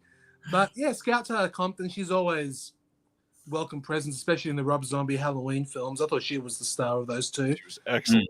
Yeah. Yeah, looks like fun. I like my shark films as well. Once again, I think it's a try before I buy. I definitely would want to straight first before making a commitment. But I didn't even know this film's existence. Like, didn't even know. So yeah, I'm intrigued. Yeah, nice. The next one from Wellgo coming out is Invasion from 2024. This is coming on April 29th on Blue, and this says when a rogue nation launches an unexpected attack on Curacao and Aruba, the Dutch family has no idea what to do. As the violence escalates, it's ultimately up to 3 young Marines to do the right thing and save the day if they can. Sounds kind of generic. Yeah. It does. Screams direct to streaming. Yes. Seed of the Sacred Fig. This is coming on May 6th on Blu-ray in the US from Decal and Neon. I've not been able to see this. This is a 2024 film, but I heard it is amazing. Either of you guys get to see this one? It just came out theatrically yesterday, so I haven't seen it yet, but I do want to, because I've heard nothing but high praise for this movie. It is, I believe, 167 minutes long. It is a pretty long film, but it is, but apparently I've heard nothing but great reviews of it. But yeah, it just came out yesterday here in Australia. Yeah, haven't had a chance to see it yet, but I really want to see it. Has anyone else that we know seen it? Like, yes, I know a couple of our dear friends that saw it yesterday. They saw it opening day. Okay, and one of our other friends in particular, he saw it a while ago because he's at a festival. Yeah, sort of screening. Yeah. A friend of ours. Yeah, he was praising it. That's right. That's the one. Yeah. So I want to see it. I want to see it too. Yeah, I had a couple of friends say it's the best film of last year. Wow. Just it's another one of the, just like The Brutalist. I think this one is 3 hours long, and it's an investment nowadays. Yeah. All right. Next one is The End. This is from 2024, coming on May 13th from Decal and Neon. This is from Joshua Oppenheimer, who did The Act of Killing and The Look of Silence. And the cast in this one, Tilda Swinton is great, obviously, but to throw in on top of Tilda Swinton, weird way to word that, to throw in with Tilda Swinton, Michael Shannon, and one of my favorite breakouts recently, George McKay, into this one. This sounds like I definitely want to see this one. Not to mention interesting art, a lot going on here. Yeah, need to see this. I know it's a musical, but I haven't seen it because it does it I don't know if it, I think it got screened one time here in Australia in a festival, for a film festival. Probably just screened once, but no official theatrical release here yet. So I can't really say we've seen it, but for a musical, it does look a bit odd, but I will watch it because something unique is always something good to watch. Exactly. That cast, yeah, definitely that cast. Not one that we talk about a lot of the time, but I know that this is a big deal for some people, and we were discussing it in the Discord. May 2nd, Legacy Recordings is releasing Pink Floyd live at Pompeii from 1972 on Blu-ray in the US. This is going to come with enhanced audio, newly mixed by Stephen Wilson. Says set in the hauntingly beautiful ruins of the ancient Roman amphitheater in Pompeii, Italy. This unique film captures Pink Floyd performing an intimate concert with additional rare behind-the-scenes footage of the band beginning work on The Dark Side of the Moon at Abbey Road Studios. That's a big deal. Huge deal. I've got the DVD of the Pompeii concert, and it's impressive. It's as a Pink Floyd fan, it's a definite must to, and especially with this Blu-ray release coming soon. And I believe the soundtrack will be released on CD as well, so that'll be really good to get. I believe so. Music Box Films, who there's not been a formal announcement, but I don't think they're putting anything out through OCN anymore. It's been literally like a year and a half, if not longer, since their last one. They are putting out Good Bad Things from 2024 on Blu-ray in the US on April 8th. And this is done through Rami Youssef's production company, I believe. So I've heard that this is decent. I know a couple people have seen it, but not had a chance myself. Any thoughts on this one? Same with you. I haven't seen it, but I don't know much about this one, to be honest. But I'll give it a go once it's released. Definitely. Yep. Yeah, I'm curious. I'd probably once again, I'd probably stream, have a look at. But that's a name that rings a bell. Music Box. I have a few of their partner releases, and they kind of just sort of vanished because in terms of an OCN slipcover release. So, and based on the case, it looks like they're probably not going through the I could be wrong, but the distribution channels that OCN uses. So I don't know. They are not. Yeah. Yeah, they've obviously broken off. Yeah, so but yeah, they released some pretty good films in doco. So I'd give it a chance. Definitely would. Yeah. All leading to Mayfair Witches Season 2 coming to Blu-ray in the US on April 29th from RLJE, starring Alexandra Daddario. This one will have a couple featurettes, including a panel at Comic-Con. I have not watched this one, but I've heard that it's surprisingly decent. Have you either seen this? I've read the books and seen season 1, and I got to tell you, yeah, surprisingly decent is the right word. It is really good. I really enjoyed this one. But season 2, I have not seen any episodes as yet. No, I haven't seen it. Yeah, I haven't. But if it's, but once again, I have heard good things. So maybe once it finishes, I might binge it and give it a go. Yeah. All right. Talked about the Library of Congress earlier. I've got 2 more things to talk about them. This is the first one. New interview up on my channel today, which is the first one in a very long time. This was recorded in December and has been waiting to get approved, and through all the channels, dealing with the government, it is a long process, and finally got approved this morning. So got it out as soon as I possibly could. And I'm not one to brag about the stuff that I do or anything. And I do want to say primarily about this.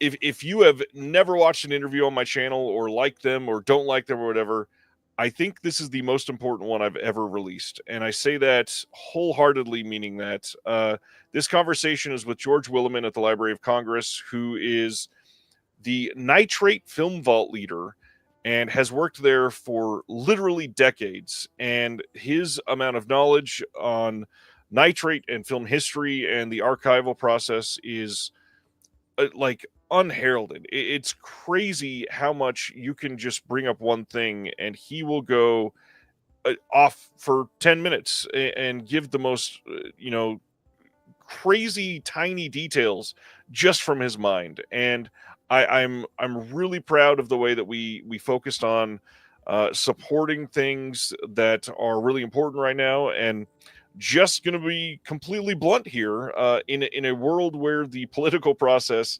is cutting just the worst of things, art is usually like one of the first things to go. And obviously the Library of Congress has an investment from Congress, because that's literally supposed to be their resources, but funding could dip very, very quickly. They could fire people, they could take away resources, they could take away literally they could take away facilities. There is so much that goes into this, and I really hope that people see this as not quite an exhaustive view, but a pretty exhaustive view of everything that they do. And really just wanted to say this is a very important conversation that I hope people give some moments to. Oh, I got to watch that interview soon. I was prepping for today's episode, so I didn't get a chance to watch it yet. But anything to do with film history and restoration, it's important for any film lover, physical media collector. Can't wait to see this. This looks really good. Yeah, I once again I saw it come up, and I really want to watch it. So probably when we're finished, I'll watch it this evening. Do apologize. That was my doorbell. Sorry, there's a courier, probably with an Amazon package. So sorry. More Blu-rays. More pickups. More pickups. Sorry. So I just had to answer the door.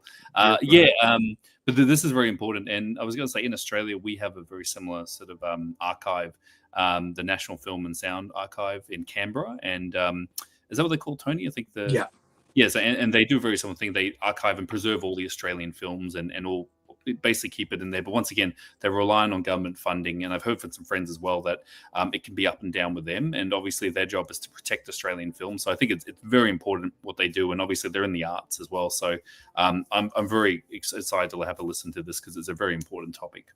Absolutely. Well, and funny enough, not just, hey, you're Australian, you should care about this, but there is one very specific, very interesting story that happens that involves the archive in Australia, where they work together on one project, and he shouts it out, and it's a pretty big deal. So yes, Australia gets quite a hefty shout out in this.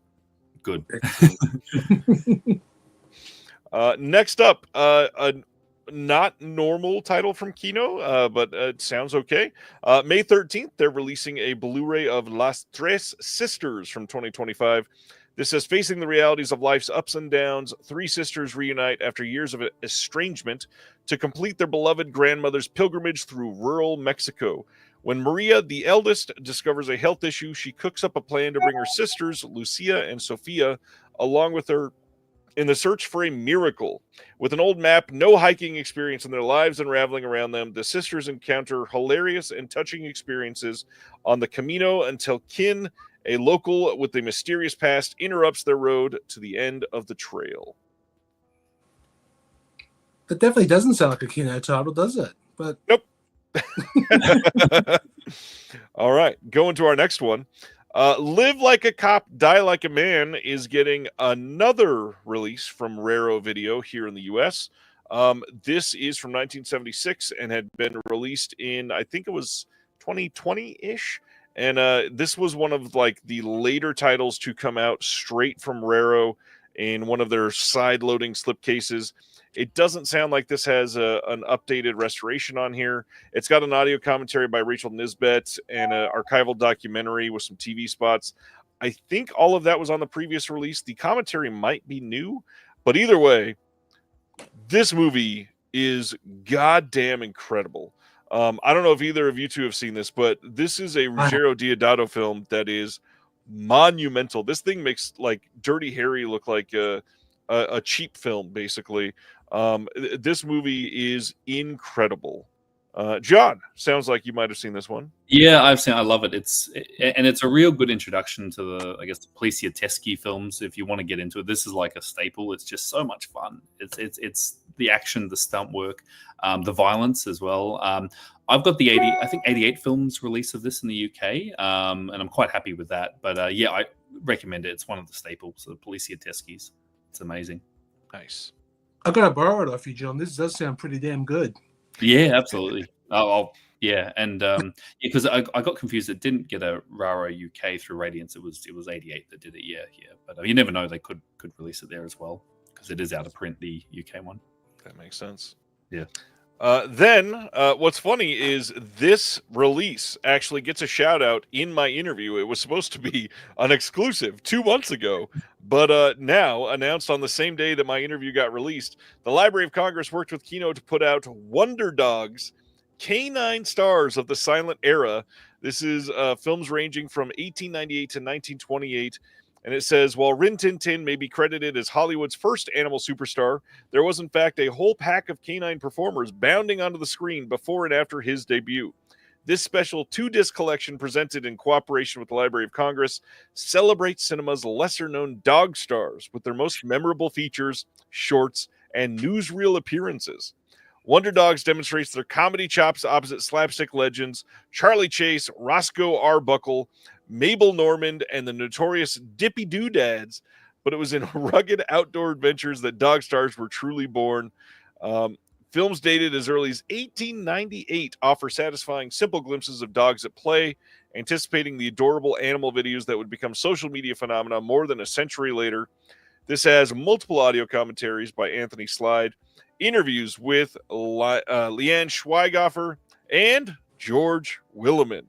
This is going to have an interview with the composer Andrew Earl Simpson on here as well, and we talk about that in the interview. So this makes a perfect companion to that.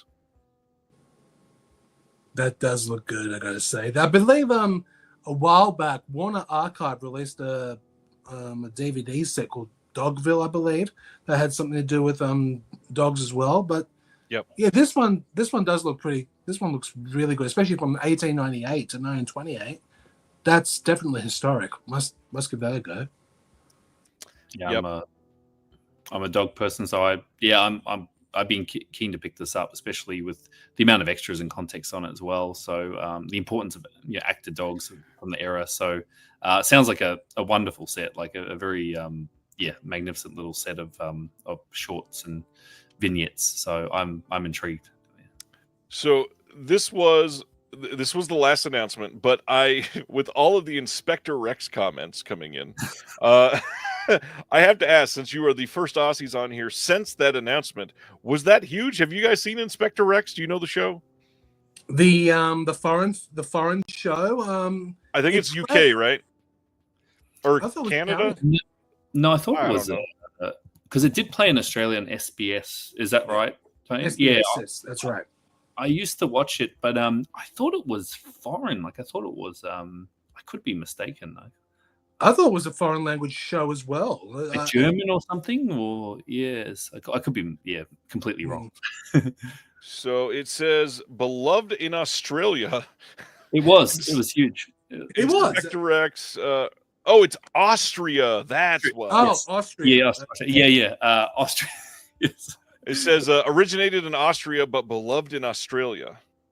Yeah, it played at SBS. It was always a staple. It was always like every night. Like it was Inspector Rex was on. It was a huge hit over here. I think I was a bit too young to appreciate it, but I remember seeing it and I'm just like, oh, the dog. Oh yeah, there we go. Yes, yeah, thanks, Danny. Yeah, Danny would know definitely. Well, as usual, we always cover next week's announcements coming up in the U.S. and see if any of us are picking any of these up. We have Gladiator 2 getting the 4K release next week. The Wages of Fear 4K from Criterion. Akira 4K getting another Steelbook release. Red 1 4K, the top of everybody's wish list. Right next to Kraven the Hunter 4K. Den of Thieves 2-film collection from Lionsgate Limited will be shipping here soon. Paddington 2 4K getting its release here soon. Film Movement with the Power of Myth. Ghost Cat Anzu from G Kids and Shout Factory. Play It Cool from Arrow. Film Noir The Dark Side of Cinema number 24. Peril and Distress, Endless Nights, and Picture Mommy Dead 4K double feature from Kino. Crawl Space from Kino. Revenge of the Radioactive Reporter from TerraVision about to be shipping. Should be shipping on Monday or Tuesday, I believe. Then we've got Behind the Door and Below the Surface from Flicker Alley. Daddy from Anchor Bay. Levels coming out next week as well. Endless Night 4K. Rose from Cohen Media. And Arabesque getting its Kino release again. Not a huge month considering how crazy February was for a lot of collectors. Anything on there that you are looking for? Well, I'm going to have to order Gladiator from the US because in Australia, Gladiator 2 was released censored theatrically, which is a real shame. So I didn't watch it at all because I abhor censorship altogether. But yeah, I'll definitely be getting Gladiator 2 from an import. And of course, Akira 4K and The Wages of Fear. They're the ones I'm definitely interested in. And the Gladiator censorship, it had nothing to do with our rating board just being, censorship, it was just to do with getting a more commercial rating. So it could have got an MA. MA is kind of like a USR, but they cut it down to an M, which is like a PG-13. So they did it with I think it's just Paramount. They did it with Killers of the Flower Moon. Killers of the Flower Moon, yes. That down. It's really becoming an issue, and there's been a lot of vocal film fans like just. Who cares? Just these are adult films. They're not really made like you're not going to bring a kid to Gladiator 2. So anyway, that's a whole other topic. But definitely Wages of Fear 4K. That's on top of my list. I just sold my Criterion Blu-ray for that, so I'll get the upgrade. And also TerraVision. I've ordered Radioactive Reporter. There's a local distributor down here called Outrun DVD, and they've made a agreement with TerraVision, so it's great. You can just buy it here locally because. That's good. I love TerraVision, but their postage, obviously, they can't help it. It is pricey sending it from the US. But it's good we now have a local distributor getting the TerraVision stuff in. So I'll be I've pre-ordered that as well. So very excited. Yeah. What about you, Tony? Anything coming up that you're dying to get? Well, I know it just got released in the US. The Criterion release of Performance on 4K. That's one I'm really looking forward to getting. But yeah, Wages of Fear, that's probably the big one, as well as Gladiator 2 from the US. So the only two I'm definitely getting.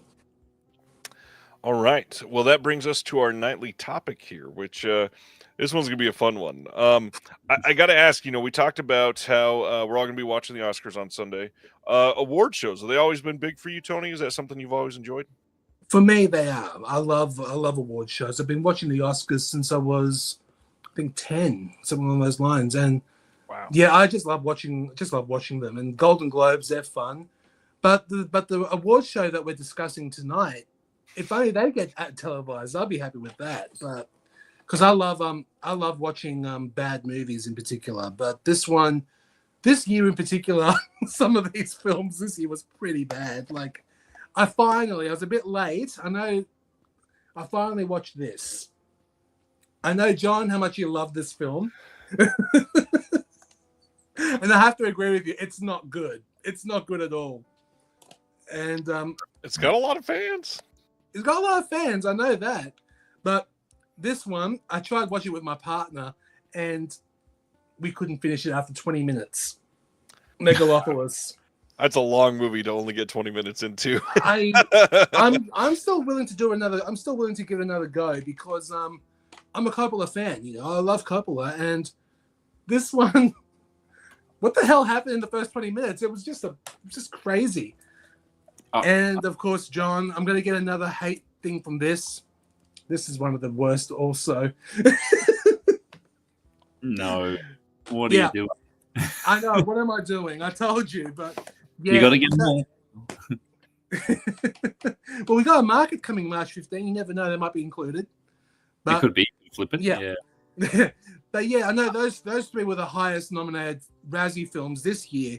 But yeah, Joker 2, I'm sorry, I didn't like it at all. I'm sorry. It was like a 1.5 out of 5 for me. Yeah, Joker 2. I'll give it a rewatch because we've got some friends that really loved it, and people I respect their opinions. Like they're like, "Oh, give it another chance," you know. Because I saw it with my partner, and she just was not into it. She was really not in a good mood with the film. She's like, "Can we leave? This is terrible," and she just hated it. So maybe it impacted me when I saw it. So maybe if I give it a second chance by myself, I'll give it a go because I've heard very mixed things. Like people saw some sort of genius in that film. I don't know. Maybe I need to give it a second chance. But I just saw I couldn't stand it. Yeah, I'll definitely give it another go for sure. But I don't know, we were in the right frame of mind watching them. It wasn't for me. Sorry. Yeah, Paul. Yeah, it is more like an old Hollywood film. That's right. I agree. Couch says, haven't forced myself to watch these ones yet. Ronnie wants to watch Megalopolis for Aubrey Plaza. Me too. That's why my partner wanted to watch Megalopolis because she loves Aubrey. And yeah, she couldn't handle 20 minutes, so she had to stop it. She couldn't take it, which is a shame. Okay, so for those that don't know, we are talking about the Razzies tonight, and Razzies is short for the Golden Raspberries. These have been handed out since 1980 for essentially this is the opposite Oscars. These are the worst films getting awards. But what we're going to talk about tonight is the films that won basically for worst picture that are good. Now, obviously, this has been going since 1980. There's a lot of films that have been nominated since then that were never bad films, never should have been nominated. I mean, the first year, Cruising was nominated for a Razzie. Isn't that crazy? Yeah. It was hated. Yeah, crazy. I have the book right here, actually. So nice. I've got the Razzies book right here, and yeah, for the first Razzies, Cruising was nominated for Worst Picture. That's it, I think. That's what I can see. Yeah, Cruising, Worst Picture and Worst Screenplay. Oh, and Worst Director for William Friedkin, which is a real shame. Oh, it was definitely homophobia, Ronnie. Oh, yeah. There's no other reason for it. Yeah, it was hated when it came out. Apparently, it still is apparently because I know because I will say this because right now in Sydney it's our Pride Month and tomorrow is the big Mardi Gras parade, which is the Pride parade, nice. for American audiences. But yeah, like I know a lot of my gay friends loathe Cruising and they will never ever watch it with me. If I ever have a movie night, they will never watch it, which I understand completely. But yeah, they still loathe it to this day, which I get. Yeah, because one of my gay friends as well said that it was just the accuracy because it was like the clubs wouldn't play that sort of music. They would play more like disco music and they the clubs are quite grimy and Cruising quite dark and the S&M clubs, but it's just not how it would have been back then. So, but yeah, I love Cruising, but yeah, it's interesting. It's still controversial even to this day. So, but I'm glad we got a 4K of it as well. It's a hard yeah. watch. I will say that it's a wonderful movie, but it's a hard watch. It's not one that you casually watch either. No. Oh no, don't watch it. Don't watch it for the thrill of it. No way. But yeah, because as I showed, I just got the 4K for cruising and just got it yesterday. I haven't seen how it looks yet, but it definitely isn't for everybody, for sure. It can be very confronting, for sure.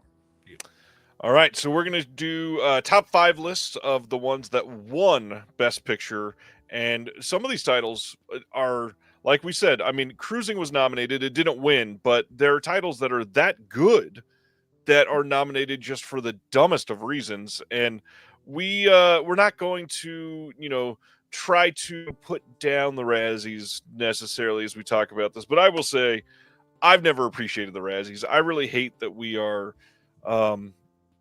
giving awards to call attention to things that people think are less than. And when I am watching film, I don't want to spend a lot of time talking about things that I hate. It's not fun. So No. I'm just not a big fan of it. Not to mention, they're just fucking wrong. Like, I don't know how to be more blunt than that. If you're nominating something like Cruising, I can tell you probably 300 movies that came out that same year that are 10,000 times worse than Cruising. They've never been accurate. They don't cover things that are truly abysmal movies. It's just like a lot of it is just to be edgy. It feels like a lot of the time. So I don't know. It's not worth it. And any thoughts on the Razzies you guys want to share? The Razzies, they're fun. For me, I think they're entertaining. It's a joke. It definitely is a joke. And I do agree with you, Ryan. We shouldn't celebrate bad films, but you got to say, you have to admit, there are some bad movies that each of us find highly entertaining and that we really enjoy. But that's the reason why we're doing this episode. But yeah, I do agree with you. I don't condone celebrating bad films, but there are some that I do enjoy because they're so awful to watch, because they just give you a good laugh or a good or something along those lines. John, what do you think? Yeah, I think it's I don't agree with it. Look, it's a fun concept and it's good to have a laugh. But yeah, my problem is, like I said, the films that get nominated, I think once again they get nominated more maybe around the controversy of the films, like Heaven's Gate, for example, which has been reevaluated now as a masterpiece, for example. So maybe just the controversy around the production, the scandal or something. That's sometimes why it gets put into the category. But like I said, there's some, looking at the list and the nominations, there's truly much more awful films that have been made that don't even make it to the list. So look, it's a bit of fun, but yeah, it's something that we should be celebrating film, not kind of laughing at it. But yeah, it's an interesting concept. But yeah. Yeah, I'm just looking at the book right now, and worst director nominations for the very first Razzies. Come on. Okay. Brian De Palma for Dress to Kill. William Friedkin for Cruising. Stanley Kubrick for The Shining. He was nominated for worst director. And it's a product. It's obviously a product of its time. Oh right? Yeah, it definitely is a product of its time. But my goodness, Stanley Kubrick nominated for a Razzie for The Shining, one of the greatest horror movies ever made. That's what I'm saying. It's a joke. It's ridiculous. For those keeping track at home, if you are interested, the ones that are nominated for 2024 are Borderlands, Joker Folie à Deux, Madam Web, Megalopolis, and the masterpiece, Reagan.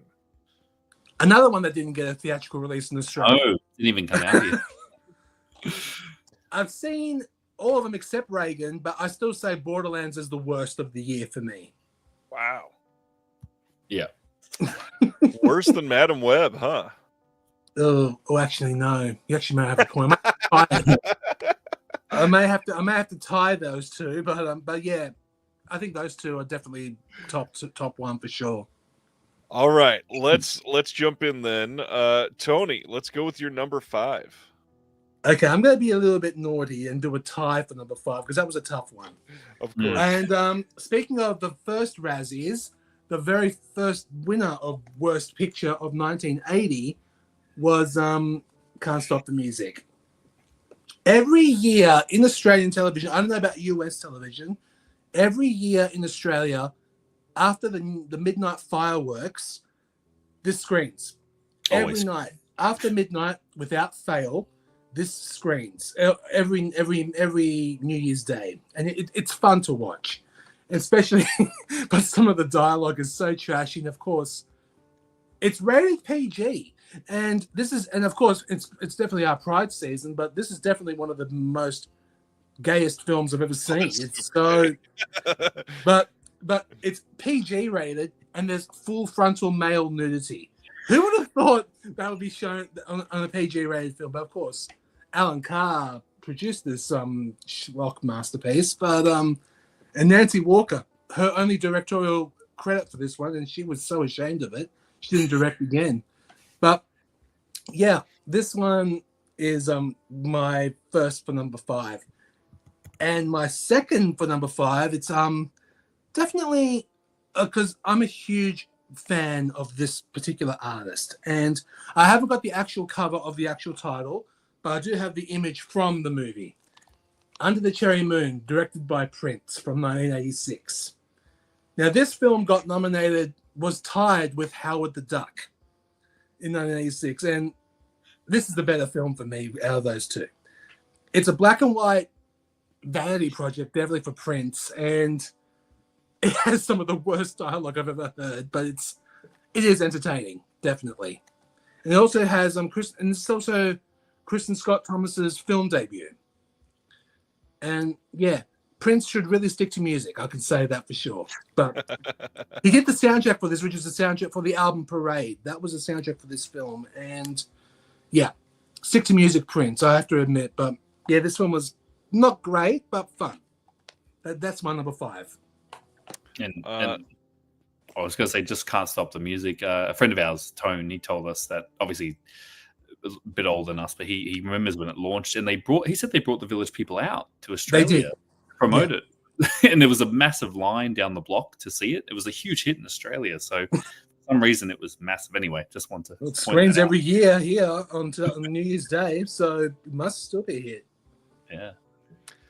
I'll do my number 5 before John jumps in here. I will throw in one that, I mean, this could have been higher at my list, but it's one that gets talked about a lot, so I'll just throw it here at the bottom. There's no way in ever living hell that Freddy Got Fingered ever should have won the Razzie for the worst picture.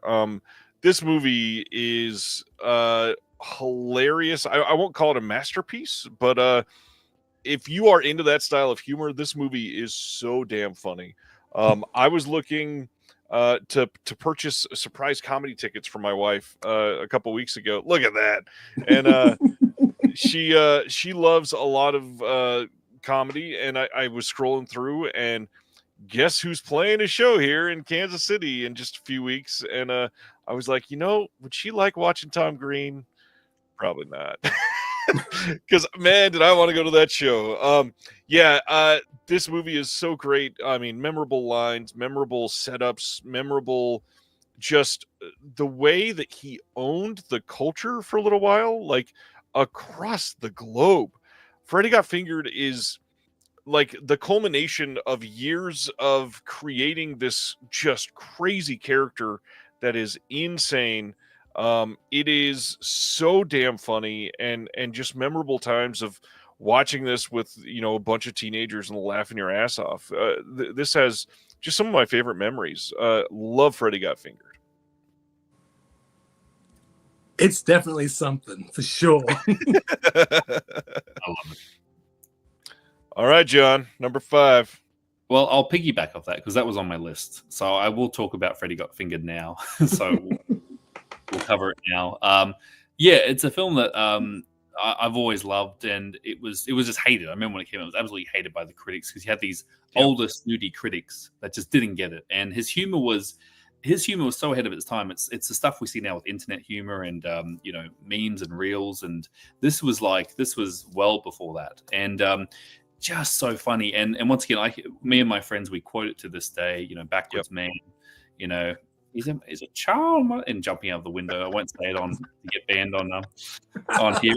And Rip Torn, just one of the best Rip Torn roles ever. like Gordo, just losing the plot and working obviously the cheese sandwich factory. It's just so funny, but once again, it was just a product ahead of its time. And I think of it obviously, and he's incredible. And I really need to see. Danny recommended the documentary, the Tom Green doco on. I think it's on Amazon Prime. I need to see it. But yeah, it's just a film that I've always loved. I don't have it here because I have the DVD. It's actually in storage. It's actually at my parents' place, kind of boxed away. Because there's been no Blu-ray because obviously it's a Fox. It's in the Disney vault. So until Disney, oh God. It is. I would love to see Kino or someone do a 4K of it. It'd be a dream. But Tom Green is a Disney princess. He is. You want to know something hilarious? Oh, this was on the Criterion Channel.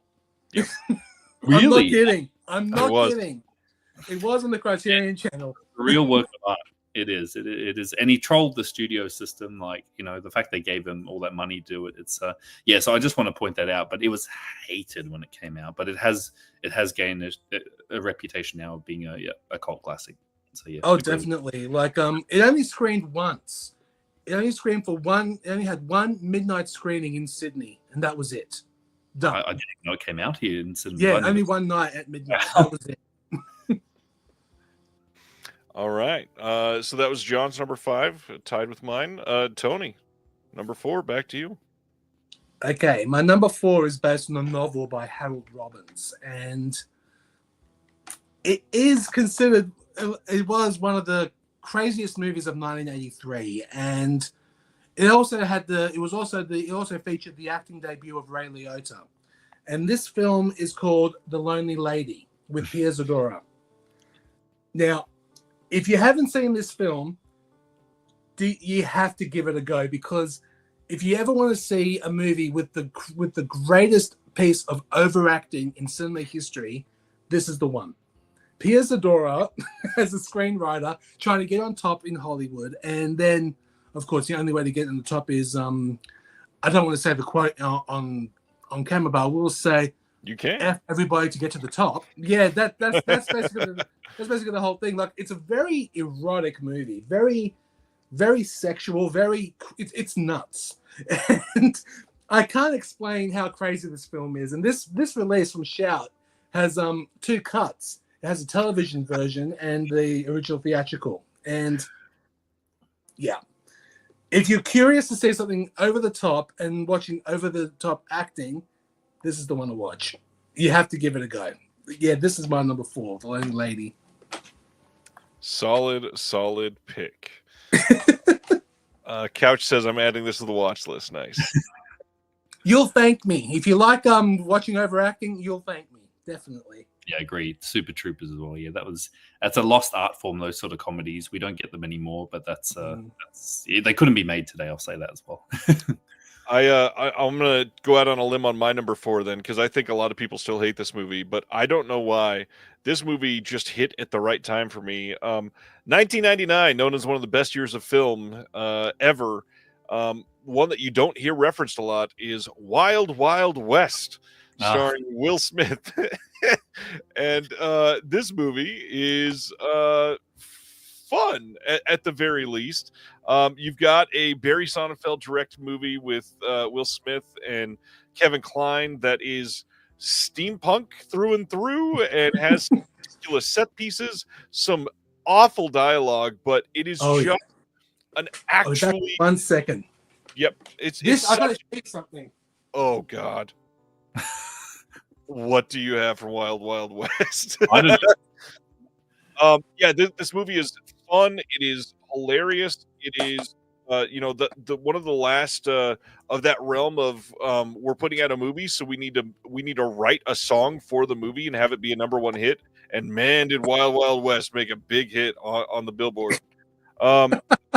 This movie is crazy. I still can't I can't fathom the fact that somebody was thinking, let's go make this super steampunk giant spider and put it in the desert and make Will Smith capture it. Like, everything about this is just a silly, Mad Libs put together, but it's a fun time. At least I'm not going to say it's a great movie, but it is genuinely good and fun and worth a watch at least once or 12 times.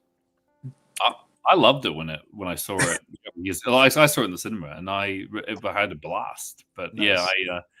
I guess I was younger then. But yeah, I want to give. I will show you something which is actually quite funny. Robert Conrad, who was in the original TV series Wild Wild West, accepting the award for the worst picture, right there from the book. And what I wanted to show you was, this is something very unique. I don't know if you've ever seen this, Ryan. In Wild Wild West in Australia, it got 2 classification ratings. I know. Not 1, but 2. In Australia, in all of Australia except South Australia, which is Adelaide, it's PG rated. But in Adelaide and South Australia, it's rated M, which is, you have to be over 15 to watch it. So yeah, this is a first. Have you ever seen something like this? No. Is there like one specific scene that they take more offense to in that area? I don't know. I don't know Adelaide's. Do you know anything about Adelaide's political issues with censorship? No, because and that's the interesting thing about Australia. A bit of history is that you'll have Queensland that'll ban something, but this state will allow it. So it's kind of like like Texas, it's rated R, and New York, it's rated PG-13. Makes no sense, but that's how we operate in Australia. So it's strange. Was anything cut? No, I don't. No, don't know. It's not cut. It's not cut. No, it's just rated different. It's just, rated. Yeah, separate ratings. Which is very strange. That's the strangest. I remember that DVD. It's the strangest DVD I've ever seen. How do you reconcile that as a parent if you're actually using those to decide what to show your kids? That's so odd. Because the PG rating here is basically the same: medium level violence, sexual references, and low level coarse language. It's exactly the same. So, but one of them had to be a little bit stronger in Adelaide, which is very odd. It was the minister was more prudish there, so they were a bit more strict. Yeah. Okay, got you. Interesting. I love the first thing you said is it has a medium level of violence. Well, is there a number? Is there? Medium, high. It's bizarre. There were 17 instances. It's only a medium. Exactly. Yeah, in Australia there was always low level violence, medium level violence, and high level violence. So that's how it was. The rating system back then. You just tell me which one is more fun by the time we get to the top of that rating. All right, so that was number 4. John, you're number 4. Yes. So my number 4 is Hudson Hawk, the Bruce Willis film. Now, this got shat on when it came out, but I've always loved this film because it feels true, like a pulpy, what it's meant to be, like a pulpy sort of 1920s, like Dick Tracy type comedy action. It's really funny, and obviously Bruce Willis coming off Die Hard. It was just, it was just hated when it came out, but the humor and the style and the action, and it's just fun. Like, it's just a fun film. I've always liked it since when I was younger, throughout recent years. And when I found out it was a Razzie winner, worst picture, I was quite surprised. But Hudson Hawk, it has been reevaluated over the years. I think you just need to get in the mind frame of it.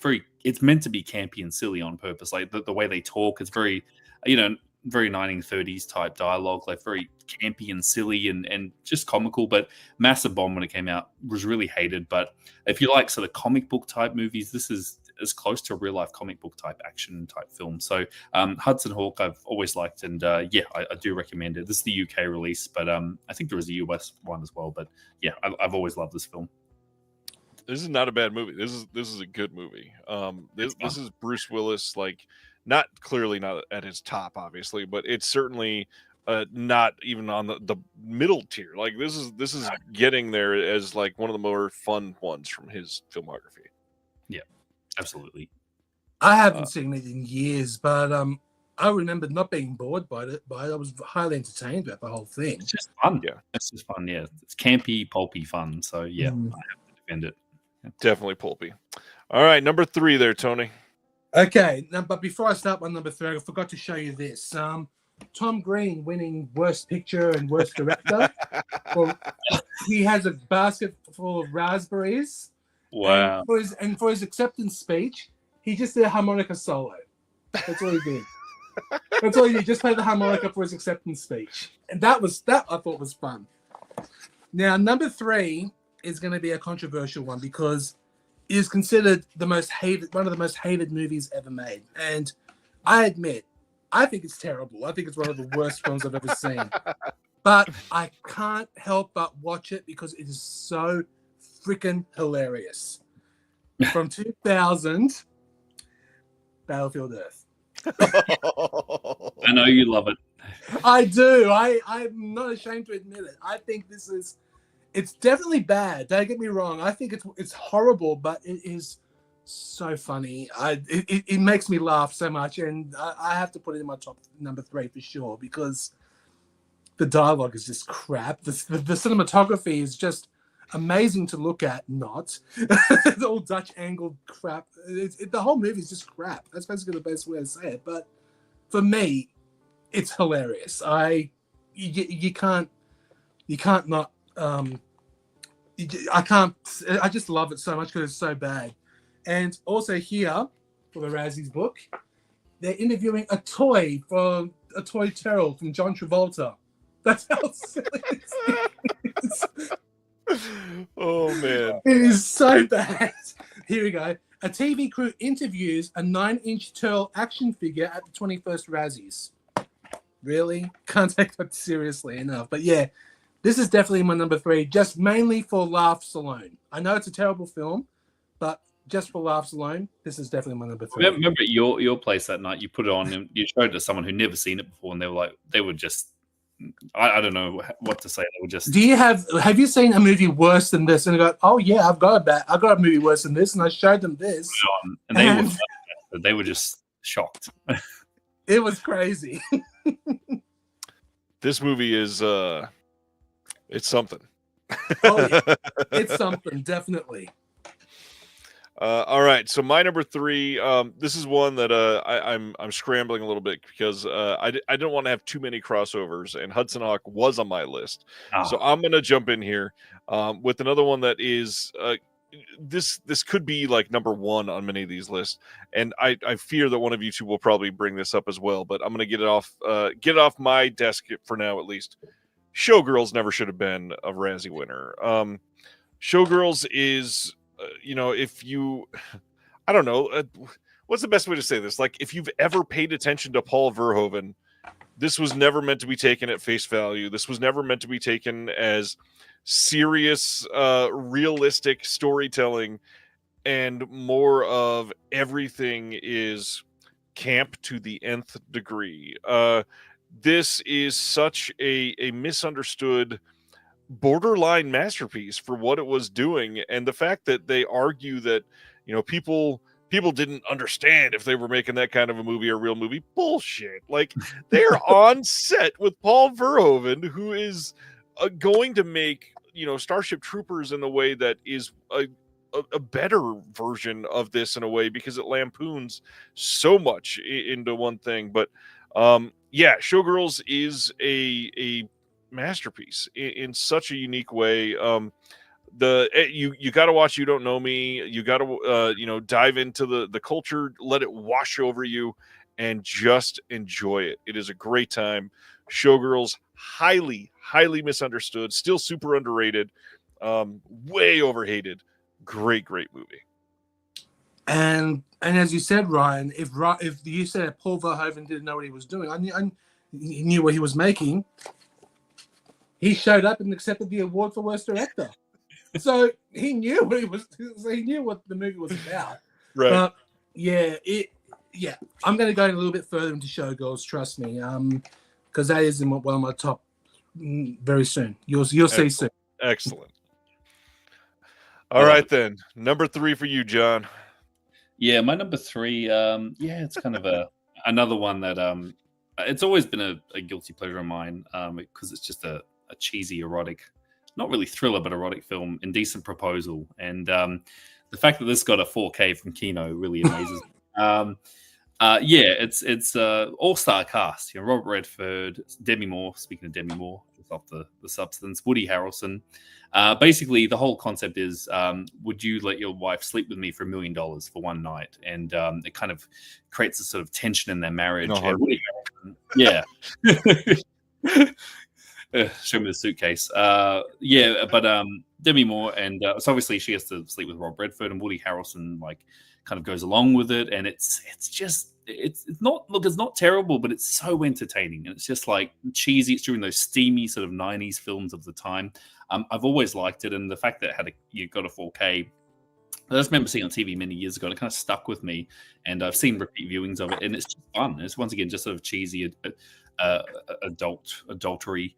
But yeah, it's one that I do recommend. So there is a good release from Kino, but Indecent Proposal shouldn't have been the worst film of the year, Razzie. But it's just it's got I do recommend it. Indecent Proposal.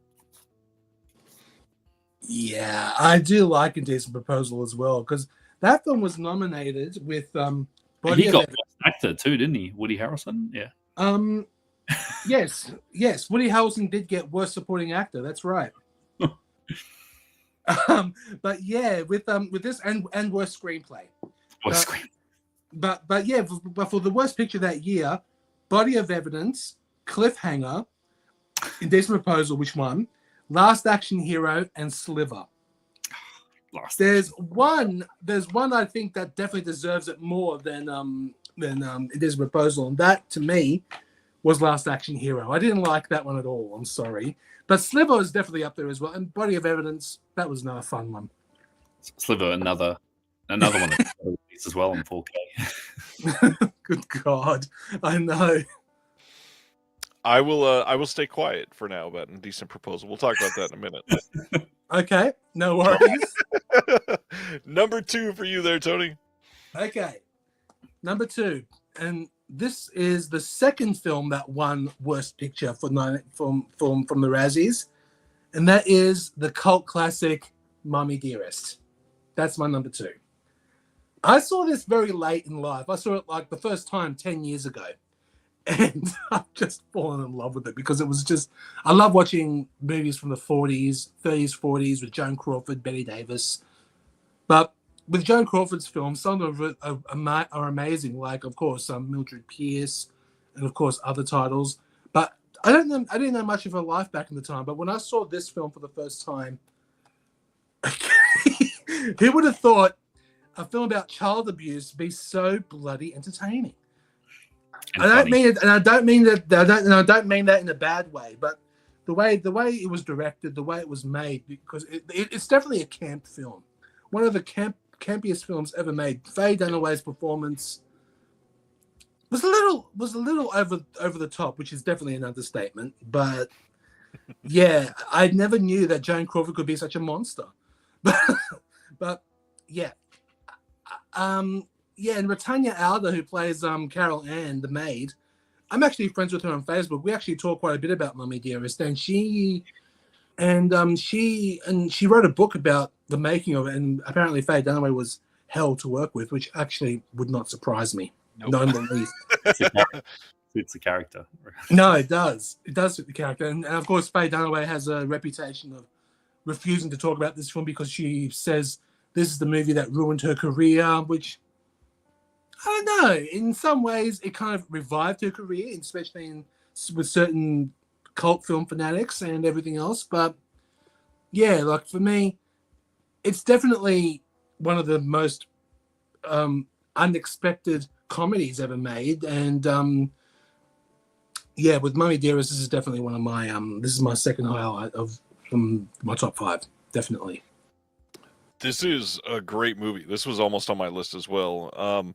I don't understand why, people just truly didn't understand camp yet, I guess, in the 80s. Mommy Dearest is fantastic. That's the easiest way to say it. Yeah, very, and Aaron, yeah, I agree, very misunderstood. And the same director as The Swimmer, yeah, absolutely, which is another master. Yes, Frank Perry, that's right. Yeah, great film. And because I remember seeing Mommy Dearest, I was younger, when I was a kid on TV, and my parents, we watched it, and once again, like, they didn't see the camp. My parents took it very, it's quite a serious film, and I always remember it being quite a serious film. But then watching it now, I'm just like, this is very campy, very fun. So, yeah, it's grown its reputation over the years. Colton says something about Razzie. Mommy Dearest says, "No way." What was the quote? No way deserves a Razzie. Well, according to the book, I'm going to the book here. It was nominated for 9 Razzies. And it won Worst Picture, Worst actress for Faye Dunaway, which was tied with Bo Derek for Tarzan the Ape Man. Worst supporting actor for Steve Forrest for Mummy Dearest. Worst supporting actress for Mummy Dinah Scarwood for Mummy Dearest. And worst screenplay. But you will not believe who won worst director that year. Michael Cimino for Heaven's Gate. Oh, Heaven's Gate, yeah. He won worst director for Heaven's Gate, and no, not deserved, definitely. Nominated for 9 Razzies. Mm-hmm. I don't even know how to respond to that. I know. The Lonely Lady was nominated for 11. God, see, these are such crazy choices for some of these. It's so asinine. I'm blown away. I am blown away. I know.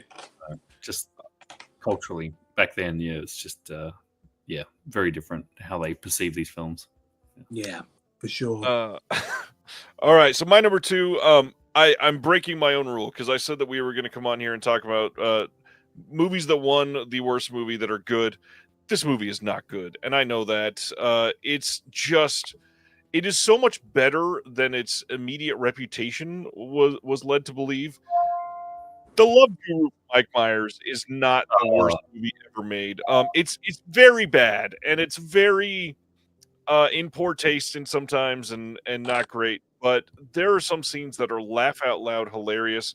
And really the reason that I wanted to put this on here is because, damn it, I miss Mike Myers so much.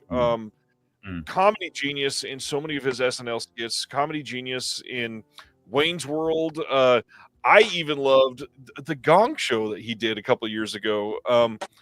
This is such a weird movie to decide to make, first of all, but I would take a Love Guru every other year from him rather than him retiring basically and hiding away without making films. I want Mike Myers back, so I wanted to put this up high just because he deserves a massive shout out for everything he's contributed to comedy.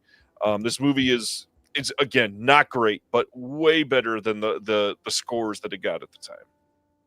Yeah. Oh, absolutely. Yeah, I saw it in the cinema too, and I said that. Well, I miss Mike Myers a lot because the Austin Powers films are just the greatest comedy films of all time, and there was always a rumor he was going to make an Austin Powers 4, and I'm just come back and make one more Austin Powers, please. Yeah. But yeah, it's he's a comic genius. Unfortunately, I think the Love Guru that kind of not killed it, but that was like the last sort of major that kind of sealed the deal. Yeah, it kind of did kill his career. Like, and of course he was briefly in Inglourious Bastards, playing that incredible role.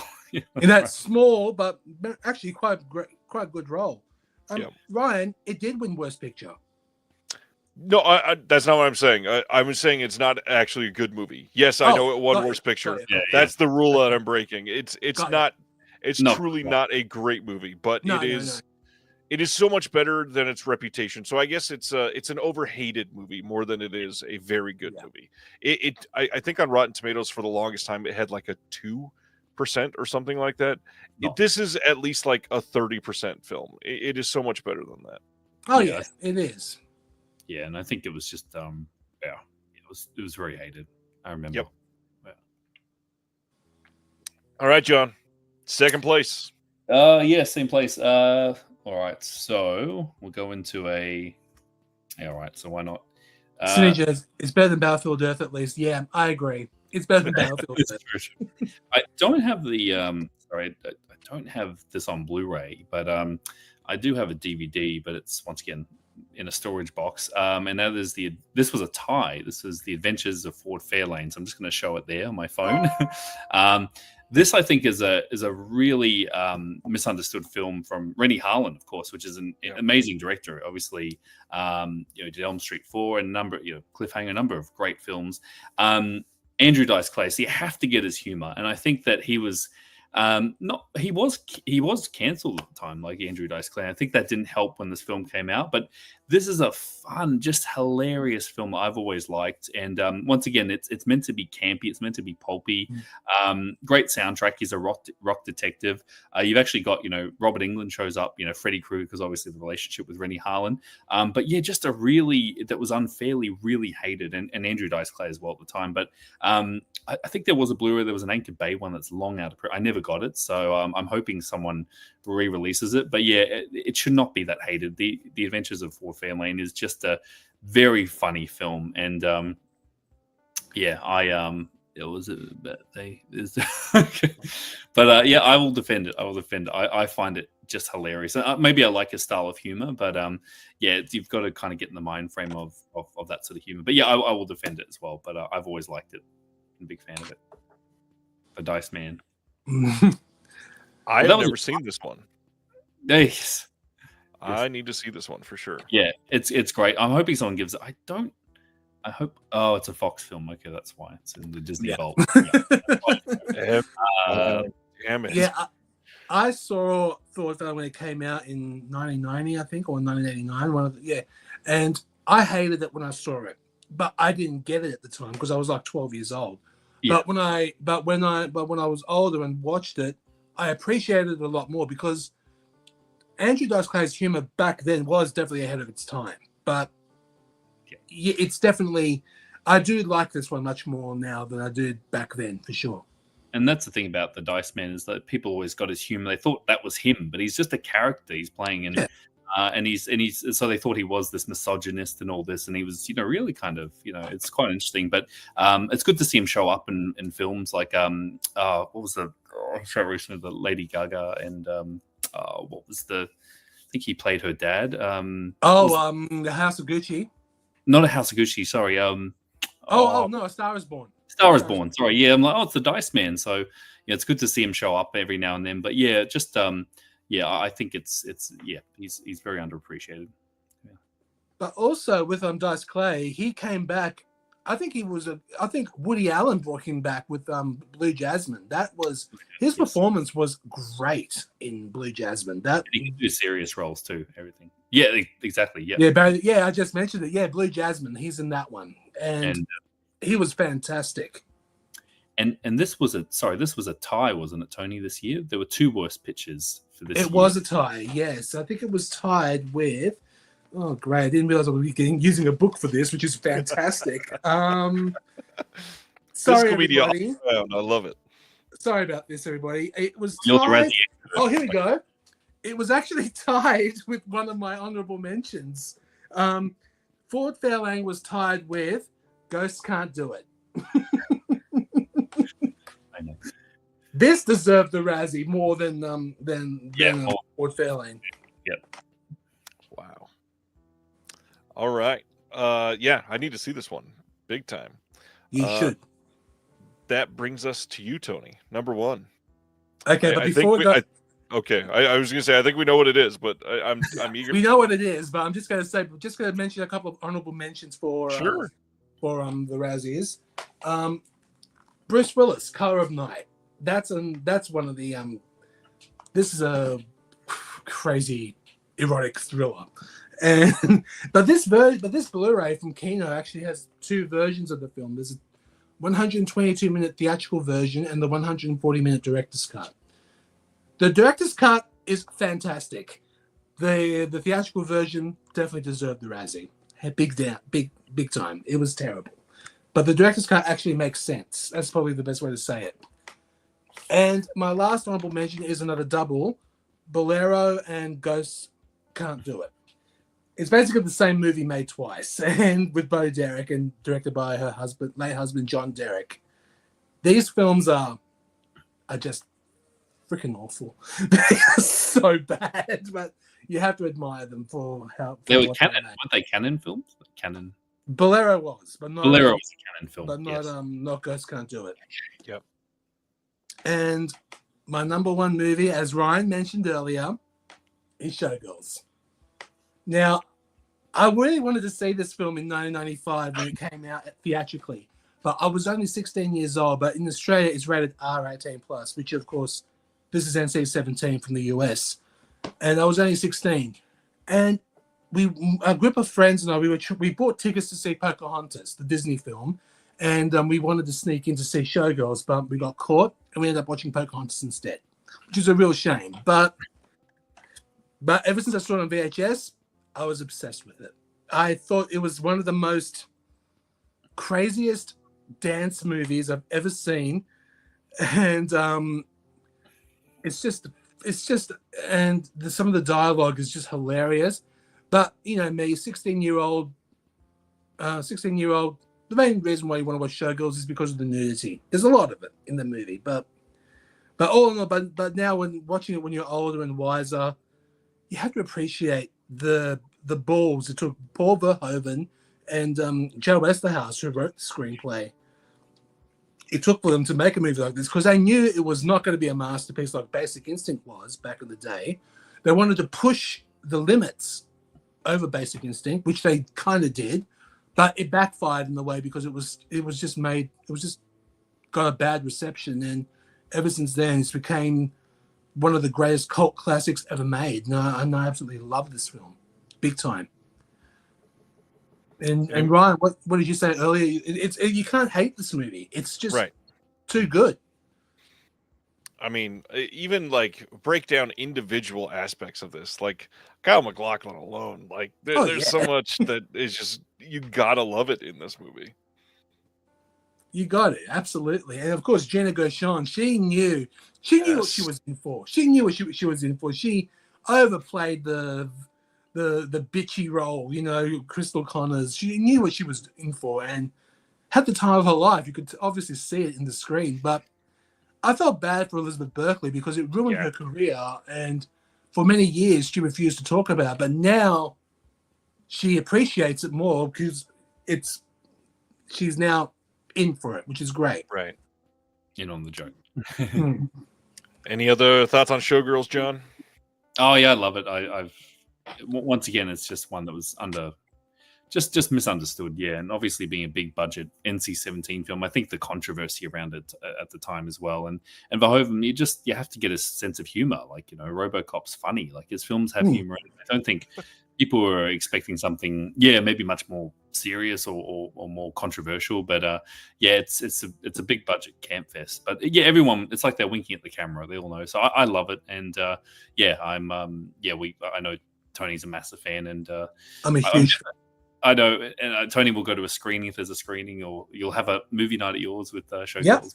Yeah, I do it all the time. I love it. Yeah, I think it's great. So I have to agree. It's definitely does not deserve to be one of the worst films in that category. Not at all. But it's there for one reason, and I'm going to mention that reason while I talk about my number one, which again we've already kind of discussed earlier, and that is Indecent Proposal. And listen, if you break down most of the winners and most of the nominees from most of the years up until the last 15 or maybe about 18 years, they have a lot in common. And one of the main things they have in common is the people voting for this do not like sexual movies. The year of 1993 is insane. Tony already listed these, but Indecent Proposal, Body of Evidence, and Sliver are a borderline trope-filled erotic thrillers, and that's the only reason that you can have to hate on these. Now, granted, Indecent Proposal is a far from perfect screenplay. I understand talking about how the writing isn't great. There's some contrivances in it that make little to no sense. That being said, this is an entertaining damn movie that never deserved to be even nominated for this, let alone win. Sliver, not a great movie. It is much worse than Indecent Proposal. But what is happening is it's this prudish attack on things that are not good enough for these people, and they're just bad because they're not what they believe in. And that is so unfair to heap these reputations on these films. And again, it doesn't always work in their favor, they being these weird prudish voters. But Indecent Proposal was a massive hit, and that wasn't talked about earlier at all. But this movie, the trailer for this movie played everywhere. Oh yeah, The movie made hundreds of millions of dollars, people just wanted to see Demi Moore, and they wanted to see the story, and the world was in love fully with erotic thrillers, except for a very small sliver of people that were prudes. And they coincidentally every single year happen to choose the most sexual films to nominate for Worst Picture, and it makes no sense. This movie is not necessarily a masterpiece. This movie never should have been even considered for the bottom 70% of films from this year, let alone winning Worst Picture. Erotic thrillers are unfairly maligned. This movie is very, very good. It deserves number one on this list because I will defend erotic thrillers till the day I die. Absolutely. You and me both. That's why it's on my list as well, because I rewatched the Kino 4K recently. Surely it's not that bad, and no, there's nothing wrong with it. And I think you're right. I think there was a sort of sort of prudish, like there's a lot of erotic thrillers on that list, a lot of erotic films. I'm seeing a pattern. It's quite interesting. Yeah. Yeah, I thought Body of Evidence was the worst out of the three. It probably is. Sliver is not good either, but definitely Indecent Proposal, that was not that. I agree with you all. That was not deserving. I think Madonna was always targeted as well for the Razzies. Yeah. Did Paul Verhoeven show up? Yeah, he did show up for the Razzies in person. He was actually the very first to actually show up for the Razzies, and here he is right there, just to show Dude McMahon. Here you go. Amazing. This is so awesome that you got the book on hand for this. I know. I had the book ready for sure. Again, physical media forever. This is why Absolutely. It's a good thing. Yeah. All right, John, you are up number one. Yeah. So my list kind of shift around because there's no particular order, but Freddy Got Fingered would have been higher up, would have been number one, but kind of shifted it around. So speaking of erotic thrillers, Tony, you just showed it off. I've always loved Color of Night. So that obviously you just mentioned there, the Bruce Willis film. Mm-hmm. Not terrible at all. Like I said, this is an interesting film because it mixes, once again, erotic thriller. They seem to have an issue with that.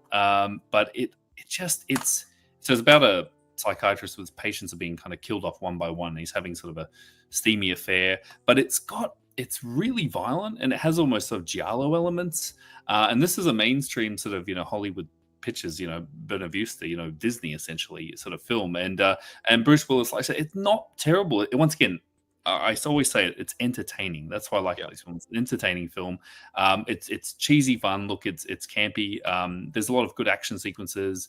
A lot of visually it looks very impressive as well. But yeah, it's just but like I said, Tony, there are two cuts, and the director's cut is better because it does make it. There are a few plot holes in the theatrical cut.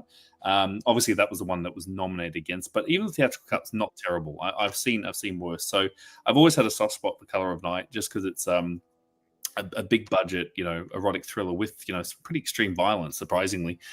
So yeah, I do like it. So that's up there for me for number one, Color of Night, and this is the Kino disc. So yeah, it's a great film.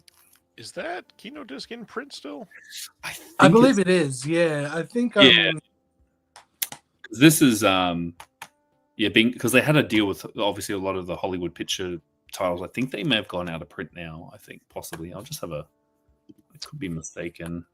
Yeah, because with Color of Night, this has a great cast. It has Ruben Blades. His dialogue in this film is freaking hilarious. Leslie Ann Warren, Jane March, of course, Brad Dourif, of course, Lance Hendrickson, Scott Bakula, Kevin J. O'Connor. Great cast, but the movie, it's definitely entertaining. But very violent. It is out of print. It is out of print, yeah, because they lost as part of that, Buena Vista, whatever, Disney catalog. They lost the whole. Another one. I didn't realize. Yeah. So technically, it's in the Disney catalog because it's a Hollywood.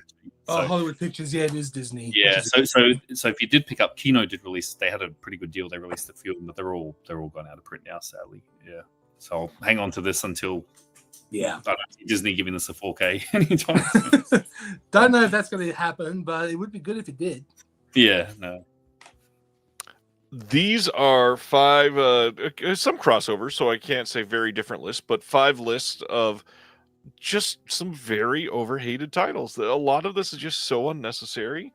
But gentlemen, I just gotta say thank you. This has been a fun discussion. This is like an important area to talk about how different people look at these and discuss and look back on, and in some very specific circumstances, specifically like Showgirls, literally ruin careers.